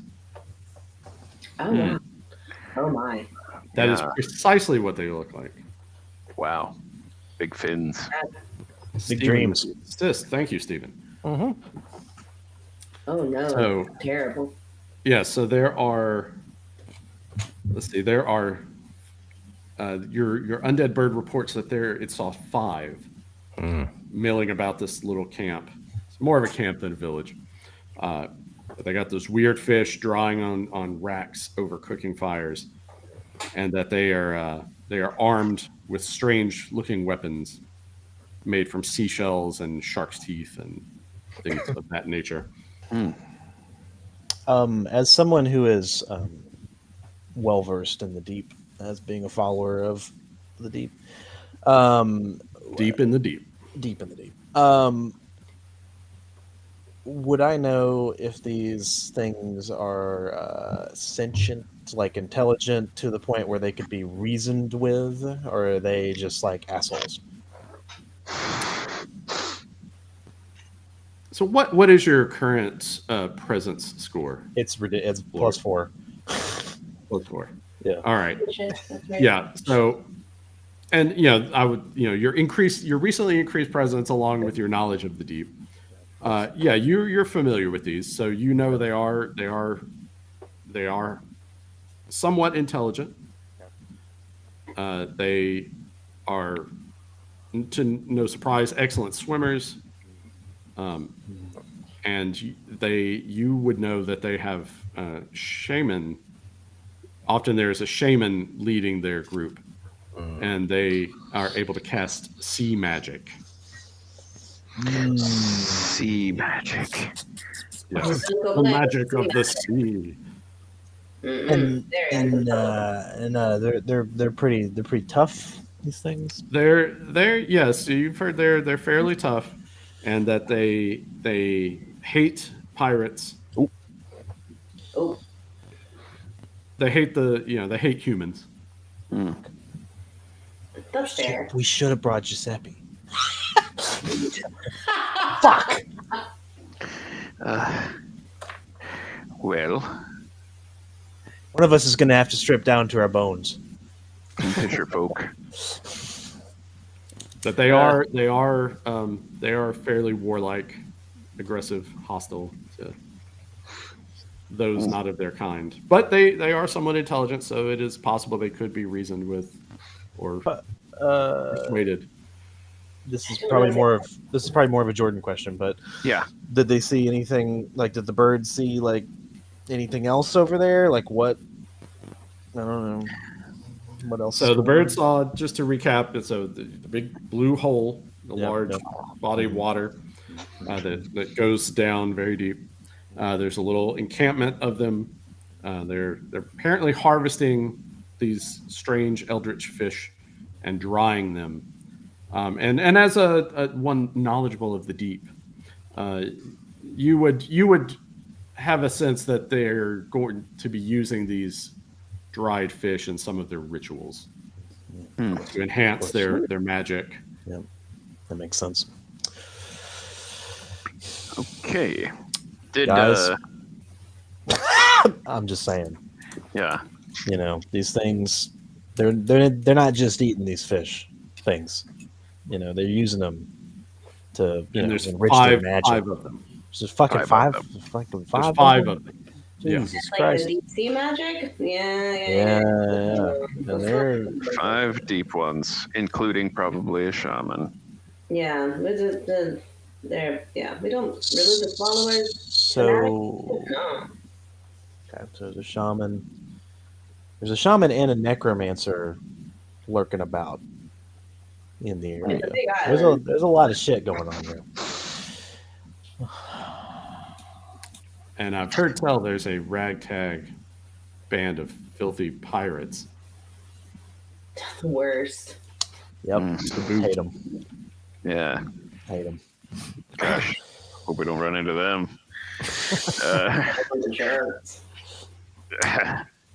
Okay. Well, What are we hoping? what were we? Yeah, what did we expect? What are we hoping out of this blue hole I think. situation? I You're mean, not swimming in it. I can tell you that. oh, really? Okay. I mean, well, if they weren't there, maybe. But Maybe. I wanted to look into. I wanted to gaze into the hole and see what gazed back. yeah, that's how we feel about the wildlife. But those guys are gonna be like hole blocking, and they're scary. What? Okay. How can we Yes. approach this camp Mm-hmm. in the most non-threatening to a fish person way? Can we dress ourselves in foliage or something? Is there a fish language you can teach us real quick? As a person that knows a lot about the deep, is there any sort of inroad with these people that I would know about? Like, of them, you have heard, rumors of their power. They do have magic. They are, from the stories you have heard, they are typically fairly hostile with humans. You don't know what they're doing here exactly. You can make some inferences based on their using those eldritch fish. But, as far as what their motives are, what their future plans may be, you don't really know. We got to talk to them. I think we've got to find a way to talk to them. Can we speak their language? I don't know. No, none of you know their language. Okay. You're not sure if they speak yours. Right. They are bristling with weapons. Yeah. They're all carrying weapons of various sorts. They look tough as shit. Yeah. Now you can be stealthy and creep through the jungle and get put your own eyes on the situation from a safe distance and stay under cover, as long as you don't make excessive noise. Okay. I'm just saying, it feels like we're bringing a banana to a cannon fight, but we do have 2 Molotov cocktails And a harpoon. Fish hate harpoons. Like, they're kind of wet. I mean, I don't know. Like, I don't have the deep thoughts. What if we could lure them into a shack Or just one. and then set it on fire Oh, okay. and kill them all? I was thinking diplomacy, but okay. No, no, just burn them to the ground. What They could be viscous, and I mean, what if our fire doesn't work on them? Like, if they're like aquatic, what if they're like slimy or? I mean, I don't know, but I have and I don't have the deep thoughts. But I have 6 counts of mists of confusion that could be But perhaps of benefit. But also, even something Oh, they're not that good. has some kind of oil or whatever that's makes it viscous or whatever. If you hit it with a bunch of like oil or whatever lamp oil that we have in there, it'll coat it and it'll be on fire. It's true. I mean, yeah. It may would burn be through. It may burn through whatever is on the exterior. I don't know. So each casting of the Mists of Confusion, so you would roll a d4. You would add your spirit modifier. So what's your spirit modifier, Jordan? 3, I think. 3. Okay. No, so I'm you'd sorry, add 2. 2. So you'd add 2 to whatever you roll on a d4. And then that many creatures would roll for a new reaction. So if hypothetically you came out of the jungle and were like, we come in peace, and they are hostile to you, and then you successfully cast the Mist of Confusion. So when you cast an arcane ritual, you may use your action and test your spirit to attempt to cast a ritual that you know. If you succeed, then you subtract 1 from that whatever number of rituals you can cast. If you fail your roll, then you will have to roll on the mystical mishaps table. And you can't use that ritual again until the next dawn. So you do have to roll to cast. It's not a guarantee that you can cast this. I see. It's only going to affect a certain number, so anywhere from 3 to 7. And then they just re-roll their new reaction. So they could end up having the same reaction, just to be clear. Gotcha. So it's kind of a... So it's not a change to the other. It's a, right. It doesn't diametrically oppose whatever they're... I see. They were hostile. They're not like super friendly now, necessarily. Okay. It could be, depending on the roll, but you may only affect a portion of them. Okay. It doesn't affect the entire group. So Worst case scenario. not to dissuade you, just to give you the that's good to know. Yeah. But like if you rolled a 1 and you have a +3 right now, or +2. +2. Right?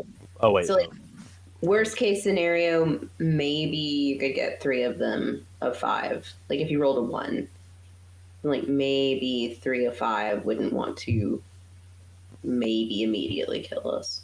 And that's even still optimistic because they might all decide, no, yeah, I was right the first time. Yeah, I know, my bad. What was I thinking? Those guys Yeah. suck. I hate them. all right. So it is time for our break. Yeah. Go ahead, Jeff. Sorry.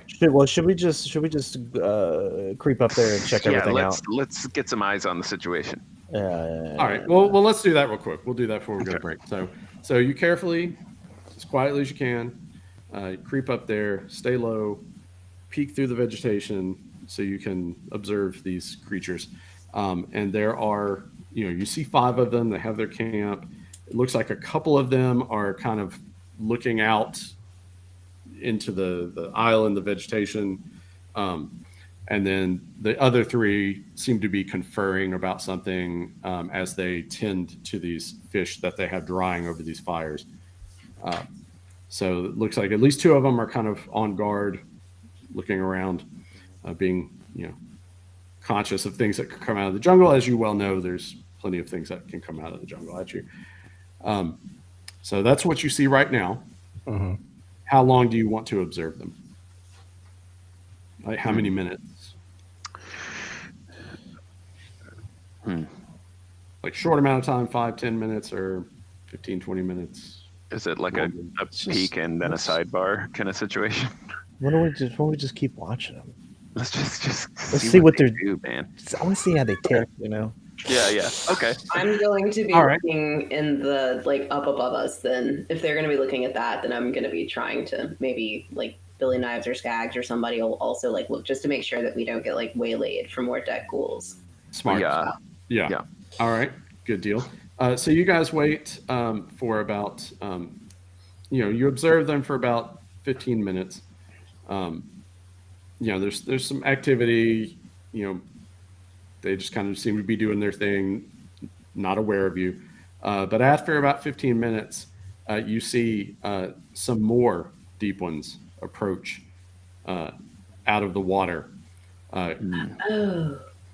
And they're carrying like these tridents made of coral, and they have nets that have some of these fish that they're dragging up out of the water. So you see three more deep ones appear More. out of the water. Fuck. I don't think I'd want to know about this hole anymore. The Ocho. So there's 8. Yeah. All right, so we'll go ahead and go to break, Yeah. and you guys can contemplate your next move. Hmm. And then when we come back from break, we'll see what your decision is. Okay. All right.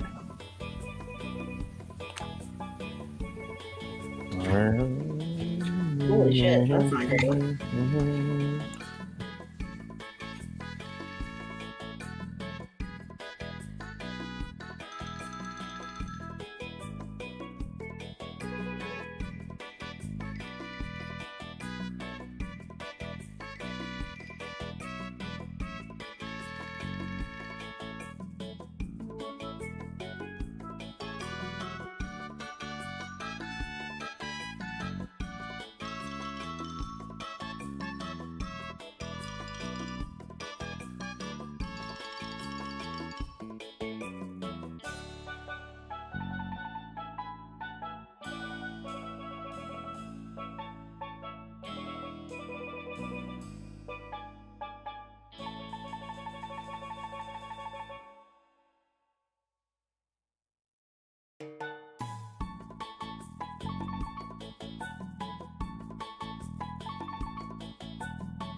We are back. All right, welcome back, folks. The big decision. Are you going to engage with the deep ones, or are you going to move on? I think we should super run away.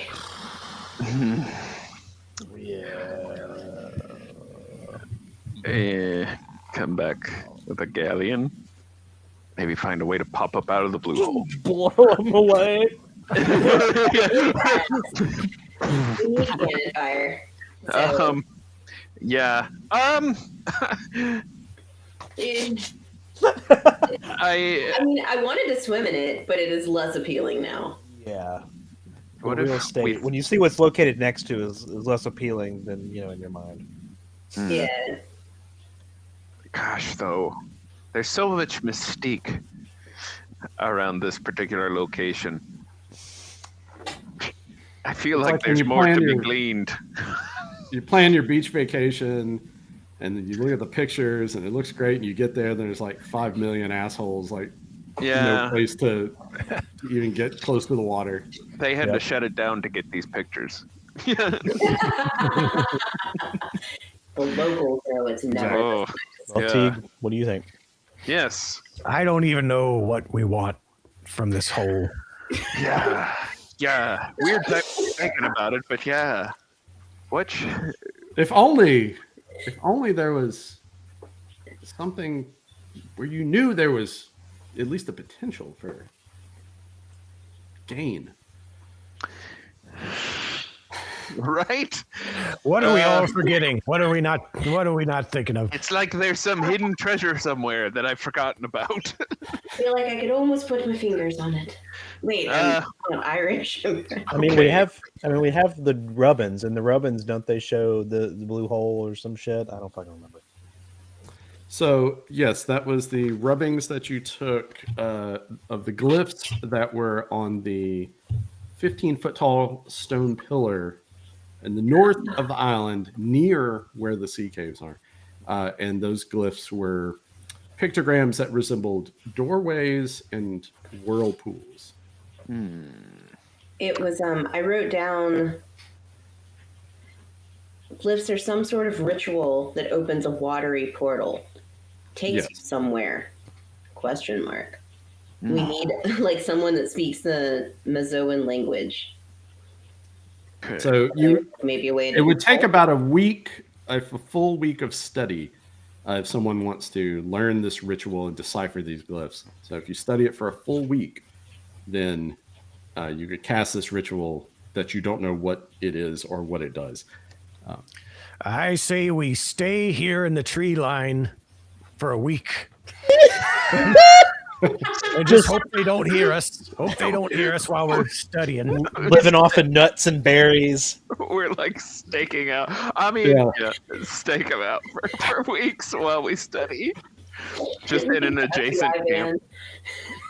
This is a good idea. Surely they don't go far from the hole, right? Yeah, they, And it's not like there's anything else that inhabits this island that would No.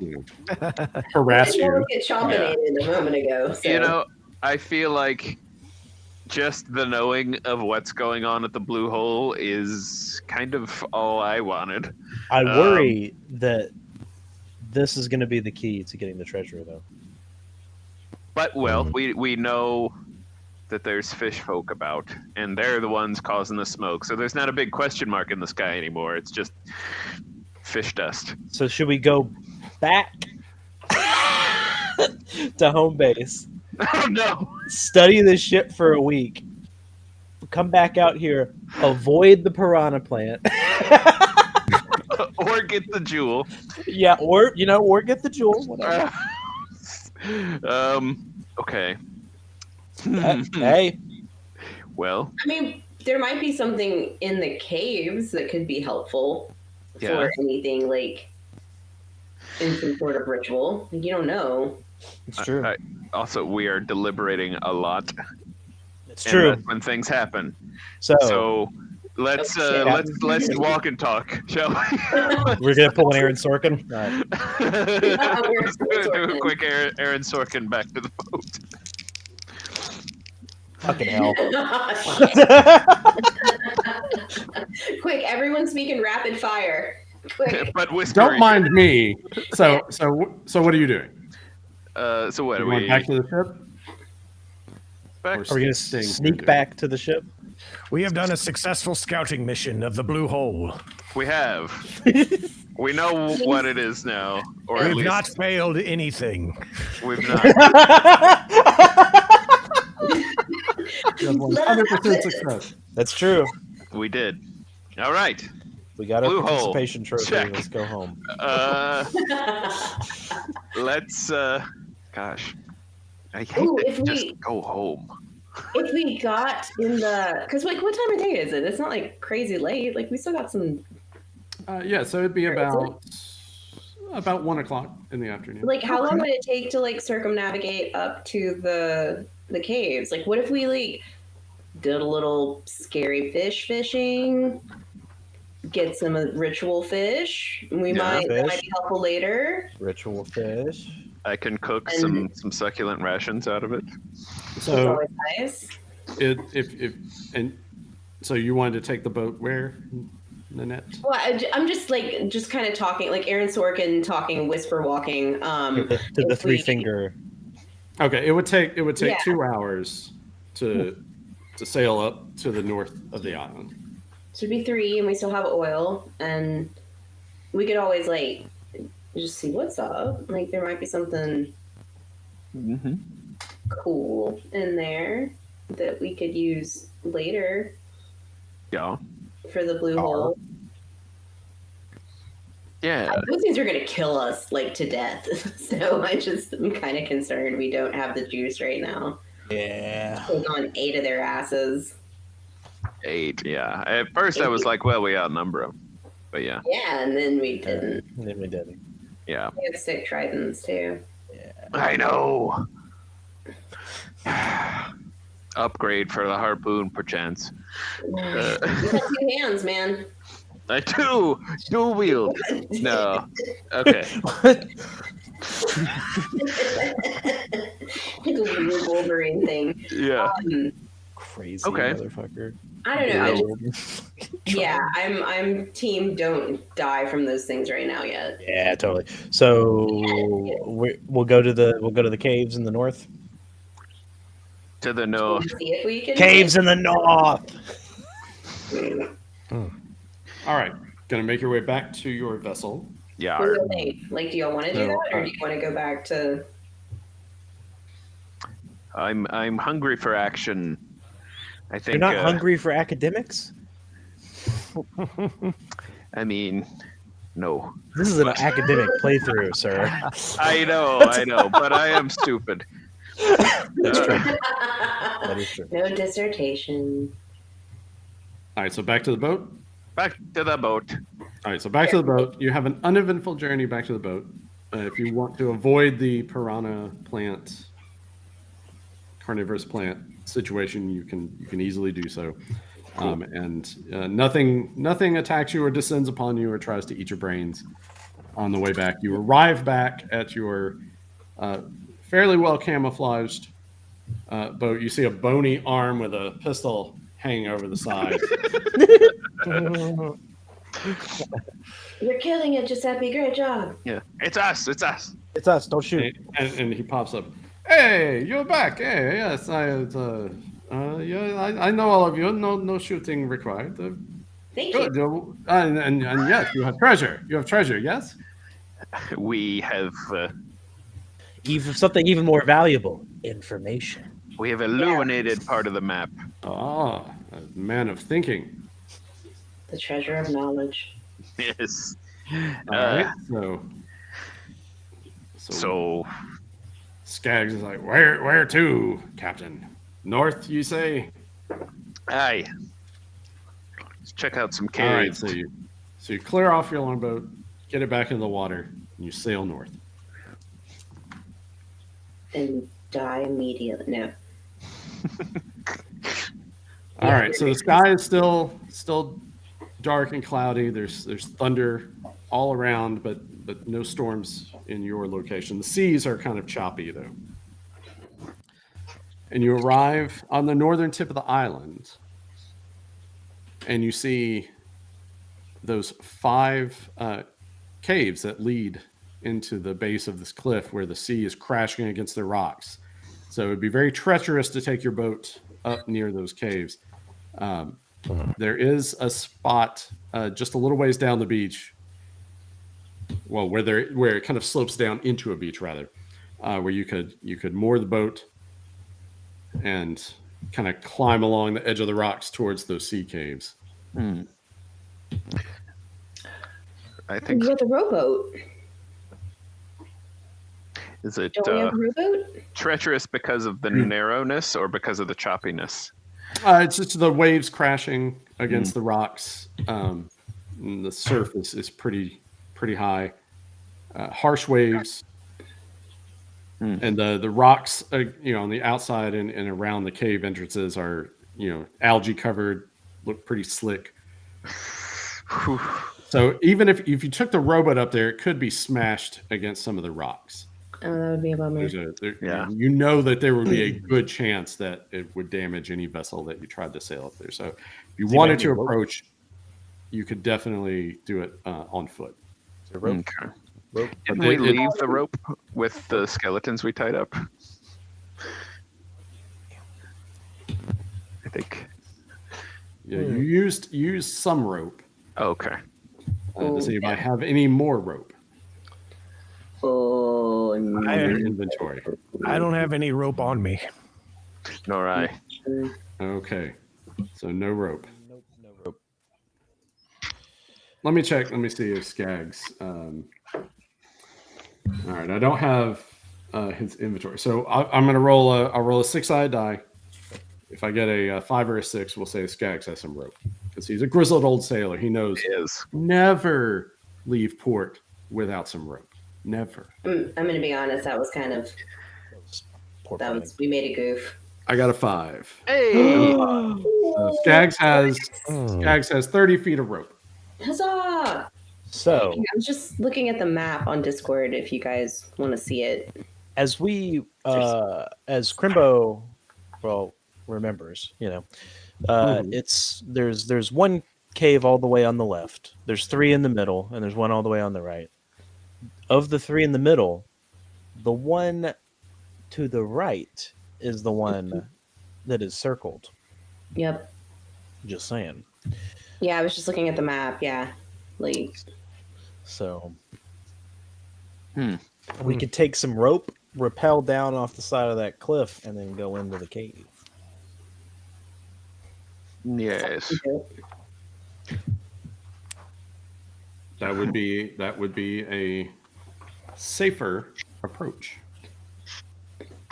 Well, I'm all about the that. opposite of stinking thinking, honestly. And also, it says, what was it? Only those with the heart of the sea shall pass the doors of blood. Ooh. I gave away my I heart. added that part at the end. So the sound. Yeah, you have the rope. That's a fantastic idea. If you want to do that, you can sail around the tip of the island a little bit to where it's easier approach. You can land on the beach, hike up over to the cliffs that above the caves, and like Chad said, or like Blort said, you can rappel down.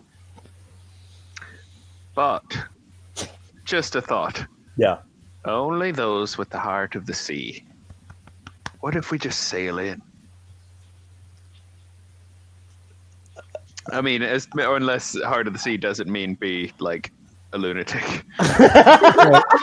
So, Is it like a leap of faith situation? What if the heart of the sea was inside us this whole time? Great. The real treasure was right here. So the cave openings on the far left and far right would be big enough that you could get your rowboat in there. But those aren't circled. Okay. Just a thought. Okay.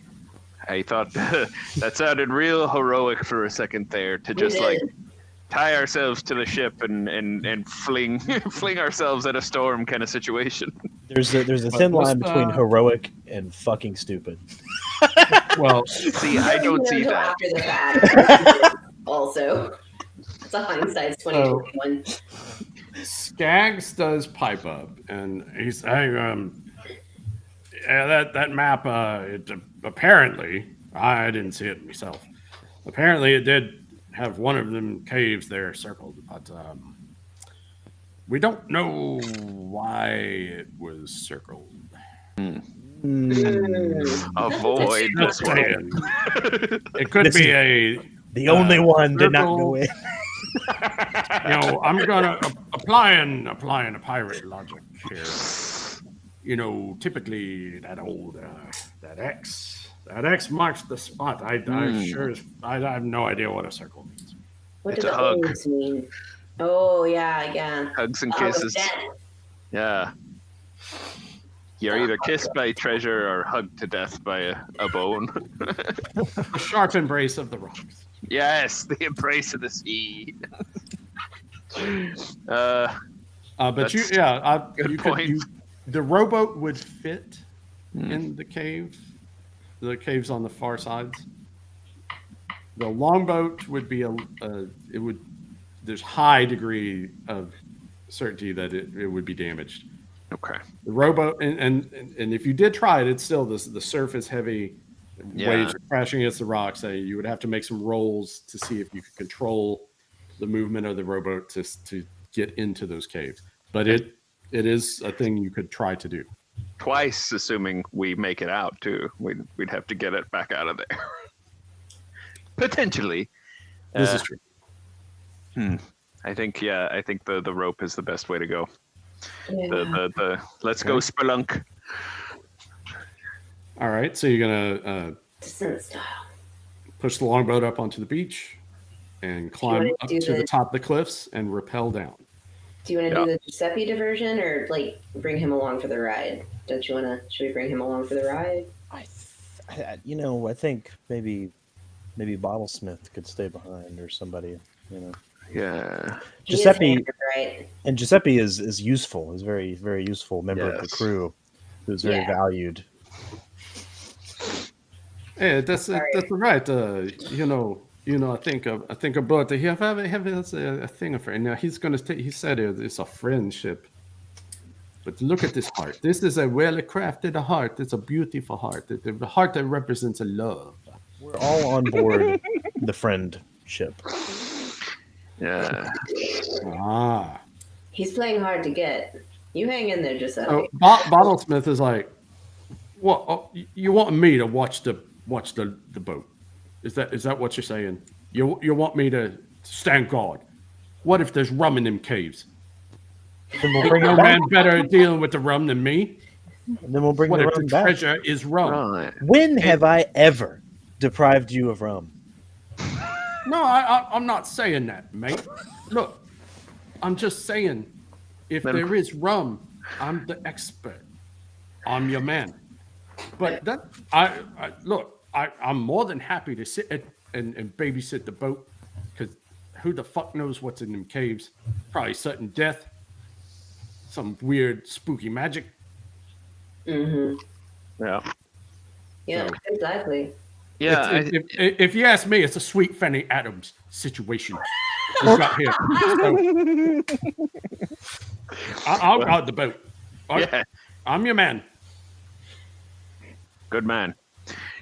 God, we're gonna need someone to drink all this rum in a room. We'll be like, and that's how we get through. And I'm like, Like, only Some- someone with the heart of the sea. And the liver of the sea can make it Yeah. through. Yeah. the river room. The rum room. Only someone Liver with the a size of a whale. yes. Only someone with a massively enlarged liver could take on this amount of rum. So Bottlesmith, he'll stay with the boat. I think we're selling ourselves short here. We all like rum. Like, I'm drunk right now. All right. I'll give it to my best. All right, so you're going to rappel down. Which hole are So- we going in? Which cave? Are we going Yeah, the circle where- one? The circled one? You I guys, think. I would recommend the circled one. I, I'm just I, saying. I got to know why it's circled. I don't. All right. I just go in. it's all about holes. Yeah. It's all about holes. All right. and So you take which your rope. ones are circled? You take your rope. You anchor it to some of the rocks Holes above. within the holes. It's good and sturdy. It's wind is blowing. The waves are crashing against the rocks, and the surf is flowing in and out of these sea caves. So you'll be fine going up and down the rope because you're all pirates. You're used to climbing in the riggings. So getting up and down the rope, no problem. When you get down to the rocks and try to scrabble inside of the cave, you're going to have to make a roll, do an agility check because the rocks are at weird angles and they're slimy with algae and things like that. So everybody who's going to go down the rope and into the cave will need to make an agility check to see if you fail it, you're just going to take a little damage, some slight damage potentially. I got a Slip and hit your 19. shoulder on the rock or something like that. So 19. All right. So Blort, you deftly I got make your enough way into the tools, cave. Nice. I got a nat 20 minus 1. Nat 20. Okay. 13. Yeah, and so I was looking for a 12 or better. And Steven, you got a 13? Yep. All With, right. 8 plus a 5, plus 5 agility. All right. And then our Skags and Billy. Yes, And I will. Giuseppe, And, do they have and to- Giuseppe. I'm going to roll for them right now. All right, so Skaggs is fine. Billy is fine. And Giuseppe failed. And he's going to fall. He's going to lose his footing. And he's going to take 4 points of damage. What? I'm gonna like run over and like rip my shirt at the bottom. I'm not sure why. I'm gonna make a bandage for his bones. Well, actually, I'm gonna say that he loses part of his arm. Oh. Yeah, he took Oh. he took some pretty massive damage. So he falls, and he has no flesh to cushion his bones, and he slips and falls over, and his lands hard on his elbow, and from the elbow down, the bone just cracks off and drops down into the water. So he's lost his left arm. Oh God, he was left-handed, wasn't he? Who can even say? I guess we could ask. Is he like on the ground still? He's trying to scrabble up, one-handed and regain his footing. So you can assist him up if you'd like.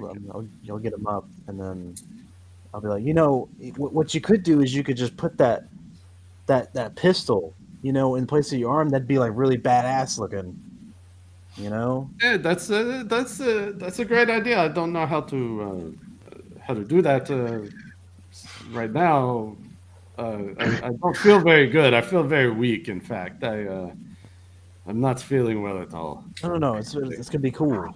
How do we heal him? That's a good question. Is there a way to heal him? What? You could rest. You can heal. You can heal some damage. He by didn't get resting. his hand. That's far back. Yeah. So you can take a short rest, about Okay. 10-minute rest, and you Okay. can heal up to a D4 hit points, so up to 4 hit points. So if you guys want to, get into the cave, and Yeah. if it's a safe and appropriate time and place to rest, you could take a 10-minute rest, and he can roll a D4 and try to regain some of his hit points. Okay. All right. They find like a stick to try to stick in his arm. But you have to secure it with something. With some- He's fine without that part of the arm. He still has one arm. He can fire his pistol. So you climb into the caves. Some minor damage for Giuseppe, and it's dark. It's dark in here. The diffused sunlight from the cloudy day. It does, intrude. Oh, if only we had a couple of lanterns. If you want to proceed further, you will need to light your lanterns. But Or you torches. make it Do we have- into the cave. Yeah. Or torches. Torches also good. I know we have a lantern, and now I know we have some oil. We Yeah. want Stags to like take the lantern. Yeah, so a torch will last 1 hour, and anyone who's lighting a lantern, you need to roll a d6, and it will last for that many hours. Do we have enough rope that we can tie one of the torches to Giuseppe's arm? You had you had 30 feet of rope. I'm going to say that you needed all that rope to use to rappel down. Okay. But he can carry a torch in his remain. Yeah. That was just, it'd be kind of cool. He's like, Hey, can I'm wearing prop it a in his dark ribcage. cloak. I'm wearing a dark cloak. If I we mean, were you to, could do that. Cut the bottom off some of the cloak and. Oh wait, what did you just say? You're gonna like put it in his. Just wedge it in his phone somewhere. I mean, that's pretty badass too. And Yeah, totally. You can do that. it looks it's pretty cool. badass. All right. So yeah, he's fine with it. Huh. I mean, I've got some later if we want. Like a dark cloak is gonna have some extra fabric if we need to cut the bottom off. I can. It needs a hem, anyways. So that's There you go. Or if we want to do some fashion Borg at some point and give him like a trench coat. yeah, fashion Borg. Yeah. That's after the dating yeah. sim. hmm Dating Borg and then fashion Borg. Yeah. All right. Is anybody going to light a lantern? Yes. I don't have anything, so I don't either. We've got. I've got a lantern, right? I've got I 3 do. torches. 3 You tell me. We've got 3 torches. I've got a lantern and we bought some oil. Do we want to wait on that? Like 1 torch gives us how long? An hour? 1 hour. 1 hour. Okay. We need 2 light sources right now. Do you think? I mean, it's dark in the caves. Dark AF. Have we already? we have a bunch of lantern oil too, don't we?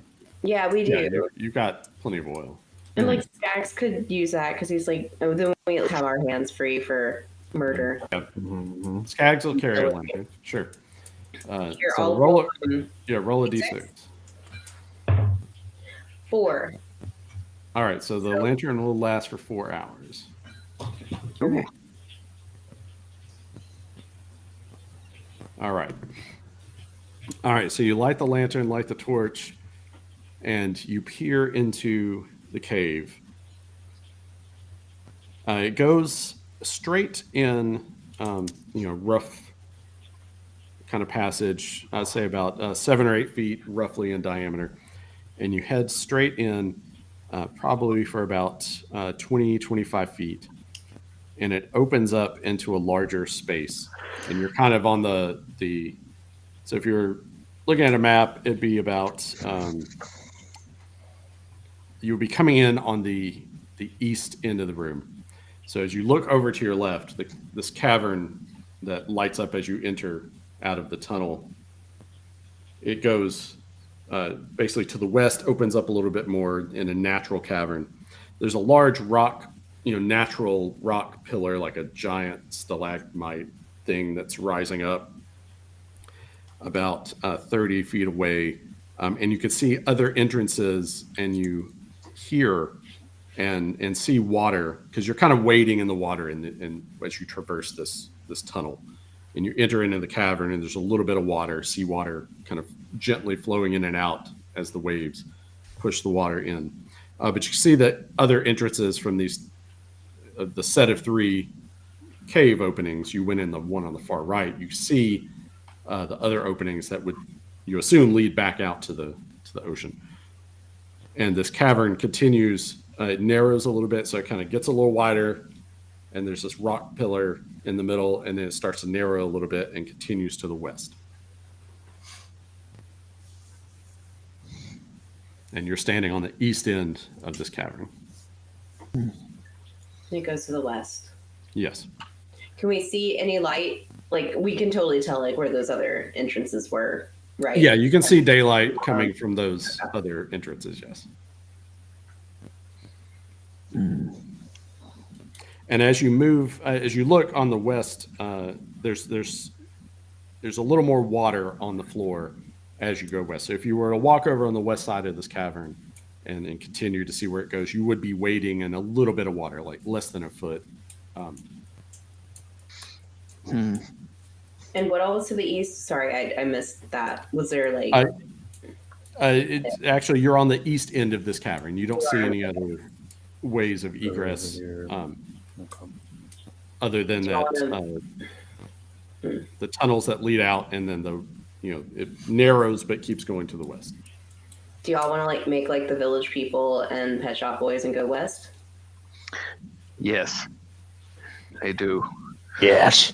Can we put that on the playlist, Jordan? Go west. Yes. Okay. All right. So as you guys are going to traverse through this cavern, are you in a single file? Are you in a group? Who's taking the lead? Who's got a lantern? That's Skag. Skag. Yeah. And Giuseppe has a torch. And Giuseppe has one. All right. Yeah, and there's room. You could do, like 2 or 3 people abroad, abreast. Okay. Abreast. Yeah, so Skags will move up. Who's going to be? I'll go up top. Well, is it better to lead from behind? What's the captain-y thing to do there? If you're gonna go like manager style, you're behind. Okay. I think I'll go first in case there's like a spider webs or something. I can knock them down. Yeah, I'll be there too.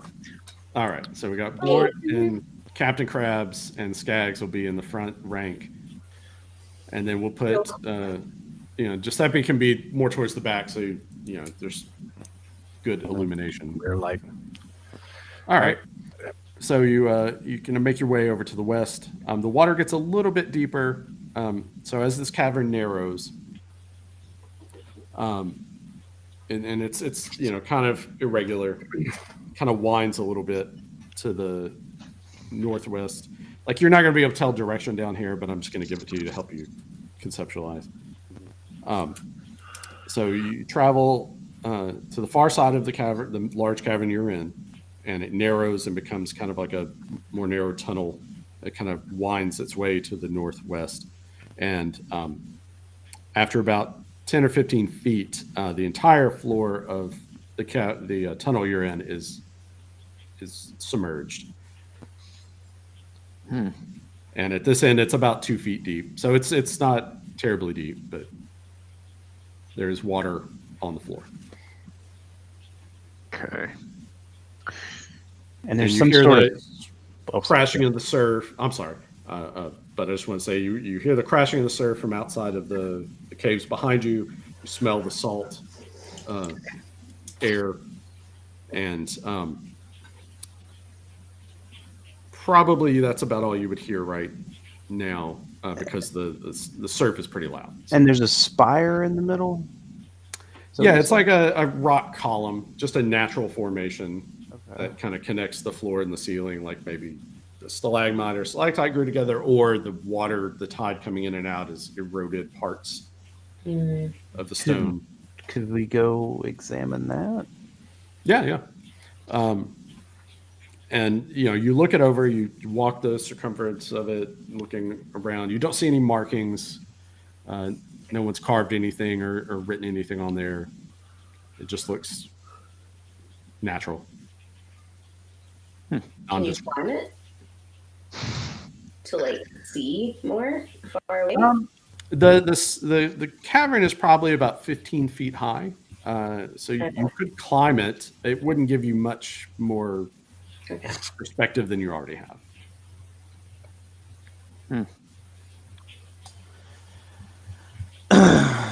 Hear me out. All right. Okay. I'm thinking there's talks of portals and all this other bullshit. I think there's supposed to be something here, but it ain't here because we ain't done what academia. Exactly, academia. That's right. He's beside haven't himself. gone very far though. Like, I don't know. I have a feeling. What are you talking about, Lord? I have a feeling there's supposed to be something more. I don't know. Just mark my words. Walked in the Oh shit! way. Blort's got the gift of prophecy now. Mark my words, and then cut ahead like an hour, and none of it's true. Or all of it's true. All right, so you examine the rock column. Seems like it doesn't have anything going on. You want to continue to the northwest? I think. How long have we been traveling so far inside the dark? In this room, you've spent like 10 minutes Okay. in this cavern. I think we've got enough oil in burning right now. Let's Yeah, you got 4 hours of lantern. let's venture forward a bit more. All right. It's the secret thing. Forge on. All right, so you continue. The ceiling gets a little lower as you exit this cavern, so it's about 8 feet high. And like I said, there's water covering the floor. There you do see stalactites, and there is salt crusted areas on the walls. It's kind of randomly. So it looks like if you wanted to, you could scrape like salt off the walls if you wanted to gather any salt for any reason. That could be helpful against like evil bad things, right? Make like a salt circle. Well, that also makes me think that this area might flood. Yeah. Same. Oh, that's a more reasonable thing to think. Yes. And you would know the tide is, middling. It's not low tide or high tide. It's in between right now. Okay. So you continue on, wading through the water. And as you get further away from the 3 caves that exit out to the sea, you still hear that in the background, but you hear some dripping water. And then from ahead of you, you hear more sounds of surf. So you hear, the sound of the water crashing against the rocks and flowing in and out of the sea caves from behind you, but you also hear a similar sound ahead of you. Well, seems we've bisected this little island, perchance. And you recall from the map, and well, not just from the map, from your own eyes, that there was that slightly larger cave Right. to the left. So I'm thinking there's a situation like this going on, and then the 3 in the middle are going through like that. Yeah, that's what you would infer based on what you're hearing. Okay. That you're hearing the sound coming in from that cave on the far left. Okay. So you're going to continue ahead? What do we think? Why not? Might as well. Yeah. Forge on. We haven't died yet, so. Oh my gosh. Yeah. All right. So as you continue wading through the water, the tunnel opens up, and to the right, kind of like a hard right turn, like a 90-degree angle, another tunnel continues back to the north, kind of northeast. But if you kept going directly ahead, it opens up into another large cavern, and the light of your lantern reveals something very interesting: a rocky platform that is in the middle of a cavern. It's about twice as big as the one that you first entered. So you're in a new large cavern. There's water. It's about a little bit deeper in here, about 2.5 feet deep, close to 3 feet deep. So thigh-high water for most of you. So there's this rocky platform in the center of this room, and it's probably about 12, 15 feet roughly, and it's up 3 or 4 feet above the water line. And sitting on top of this rocky platform is a piragua, which is like a dugout style canoe. So like carved from a single large tree trunk. And this thing looks absolutely ancient. It is, and you can see in the lantern light, it's covered in dust, and it is decorated with some sort of carvings along the outer surface of this. So it's on this platform, sitting on top of this platform. So it's probably like head height. You're looking at it from about 20 feet away, and you can see it's got carvings all along the side that's facing you. It's just resting on top of this rock platform.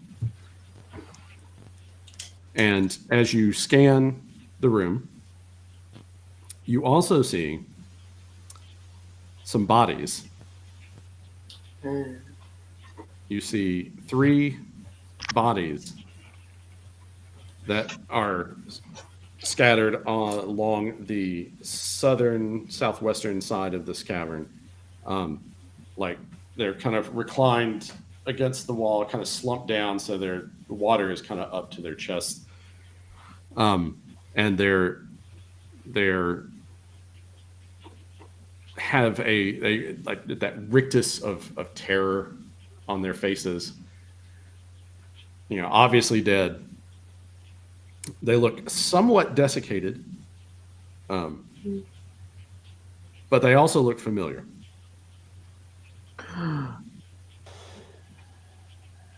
Three bodies. 3 bodies. How do they look familiar? It's a 3-body problem. Captain Krabs gasps. And he, as recognition flows over all of your minds as you see the dead bodies of Esperanza and her 2 sons.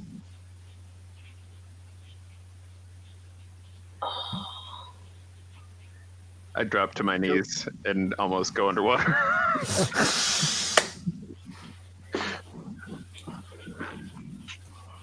Gonna go put a hand on the captain's shoulder.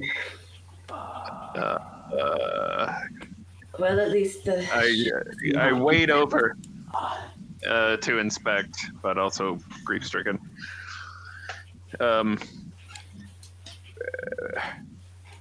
What?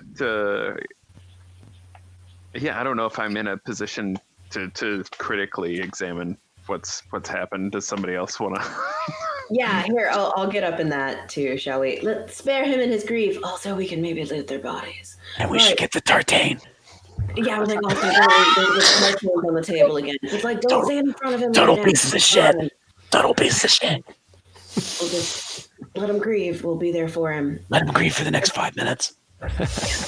Maybe loot the bodies. All right, so Nanette, you want to examine the bodies? Yeah, if anyone wants to come with me, feel free. But don't, Captain, this is very, very heartbreaking. You guys totally had a chance. We'll go look, and you just sit here and do like, or like look into the sky pensively like a grieving man does. Or you do you. You're doing great. We support you. You do you. I pick up Esperanza. You pick her up. You pick up her waterlogged body, and you look into the dead eyes, and it looks like she's been dead for weeks,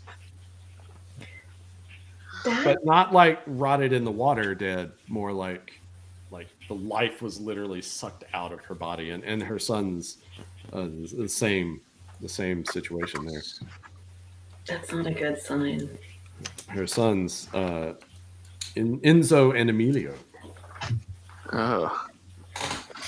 And they all have a look of terror, like frozen onto their dead faces. Is anyone else doing anything besides observing? I guess I'm going to examine the boat. Yeah, I was about to say, take a look at the glyphs on the boat. Yeah, I wonder All if right. they look like the ones that we saw up top, or... All right, so Blort, you and Seamus, make your way over to that rock platform, and you hoist yourself up, taking a look. Well, let me ask you: do you want to get up on the platform? Or you just want to stay? Can I get a good look at it from not going up on that platform? Yeah, you can look at the outside. You won't be able to see inside the piragua. I'm curious See the about.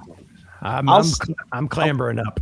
Yeah, I'll let Seamus go up. I'll stay down. Okay, Seamus, you hoist yourself up on that platform, And you see a pretty interesting sight. Laying inside this piragua is a skeleton, arrayed in a funerary type position, and it is wearing lots of gold and jade ornamentation and jewelry. And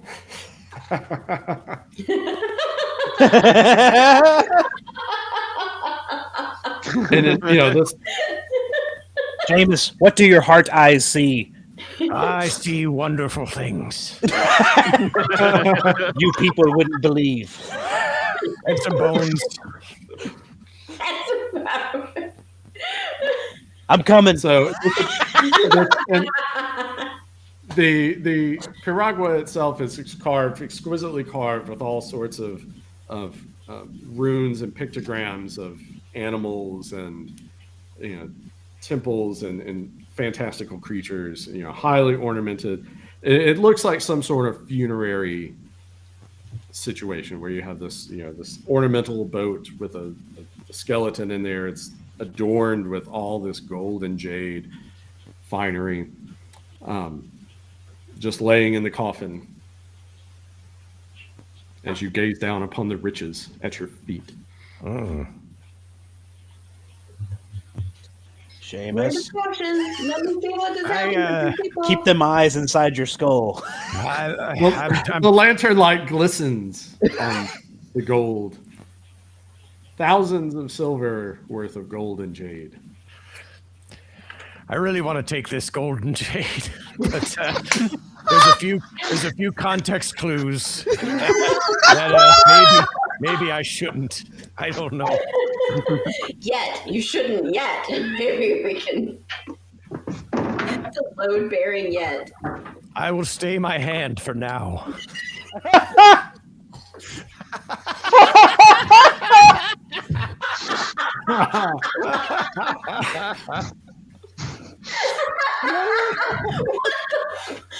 I don't want to know. I just want to enjoy. Great.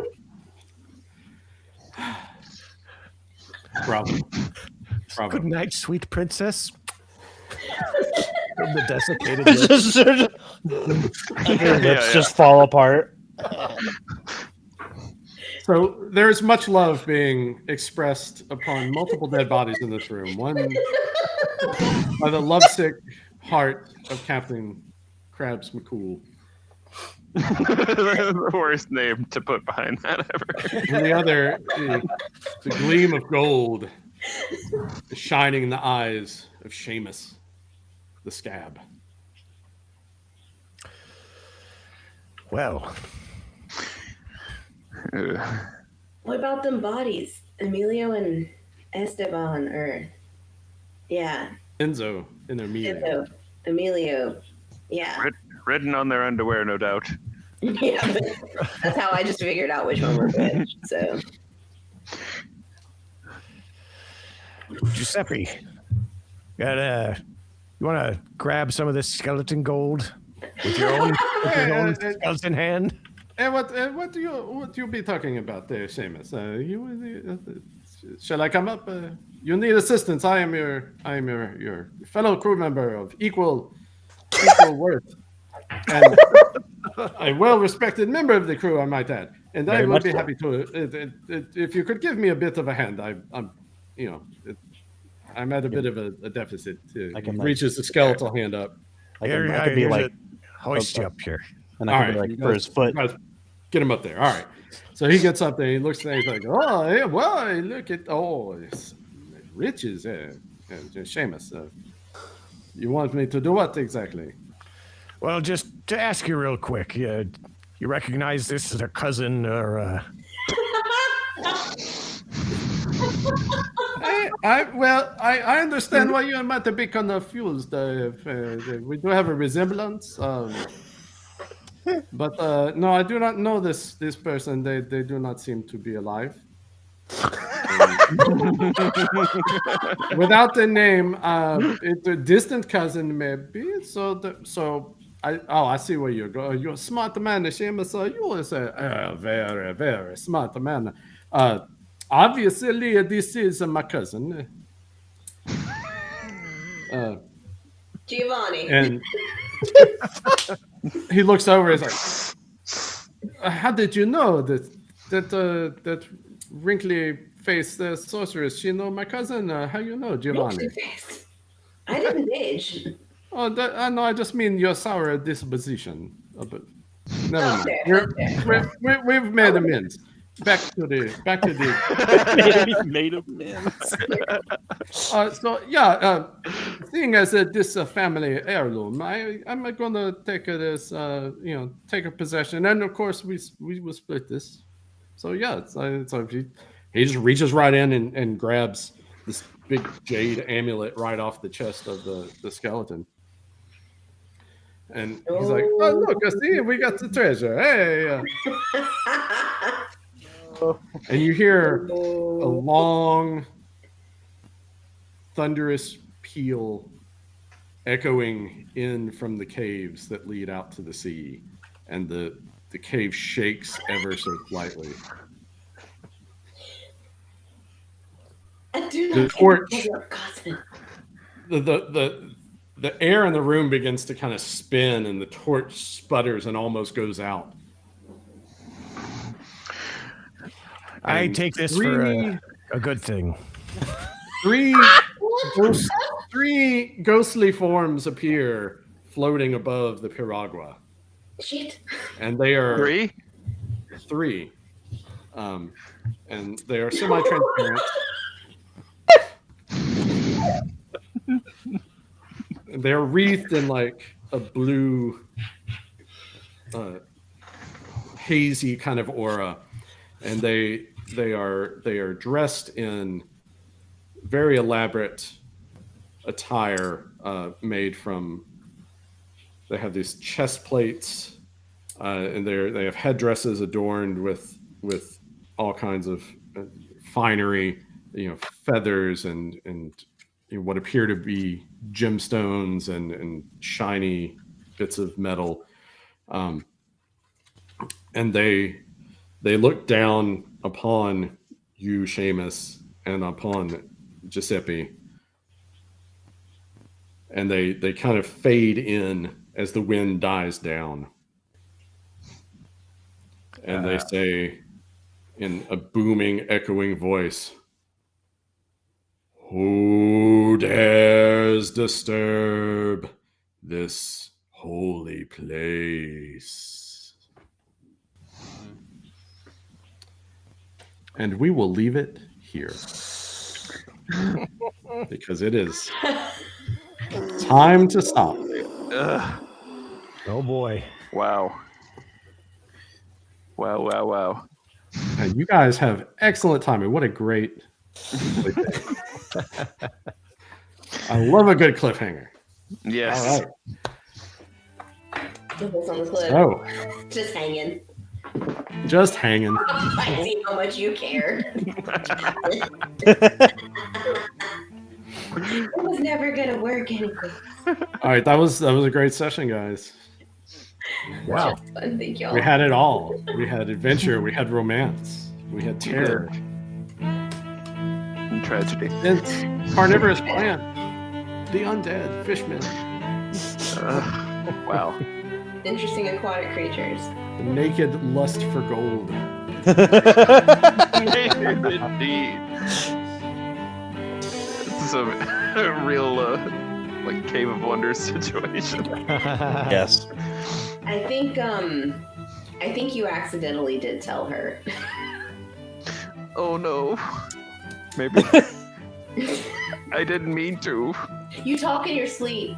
But the weeks thing. I feel like that's a supernatural aging situation. Yeah. Well, Life force. possibly, or Possibly. the person we've been interacting with is not Esperanza. Ooh. Well, and I will also say, you've been around, Port Nelson for, coming up on a week or so. You wanted a boat to explore Yuma Isle, and nobody goes to Yuma Isle. It's full of undead. Why? So like, you could see where possibly some people are like, what are they doing? I don't know. Huh?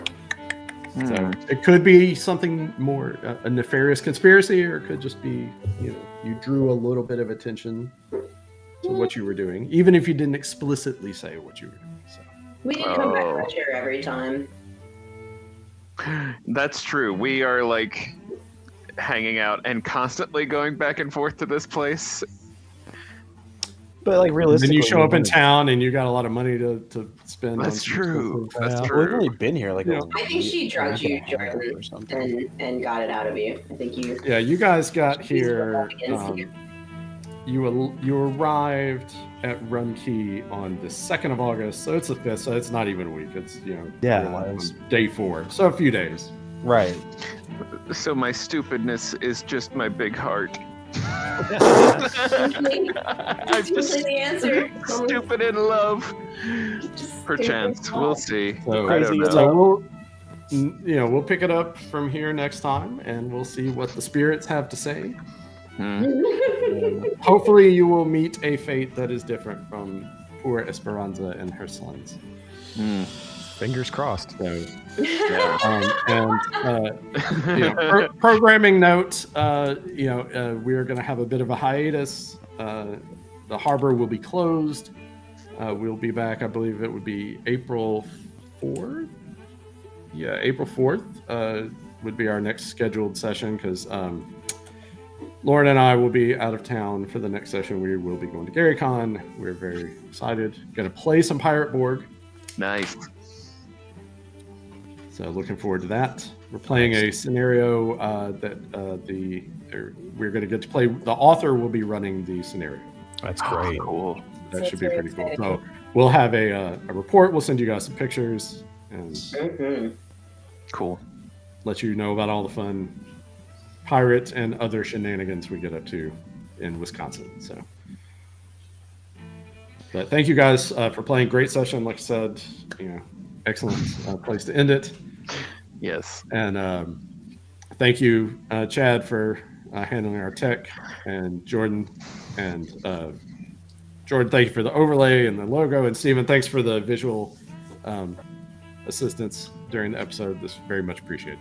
Sure. Heck yeah. Yeah, once again, fantastic. Yeah, thank you. Thanks for running on. Yes, thank you. Thank you to everybody who's watching, and I hope everyone has a great rest of your day. See you in about a month. Take care. Adios.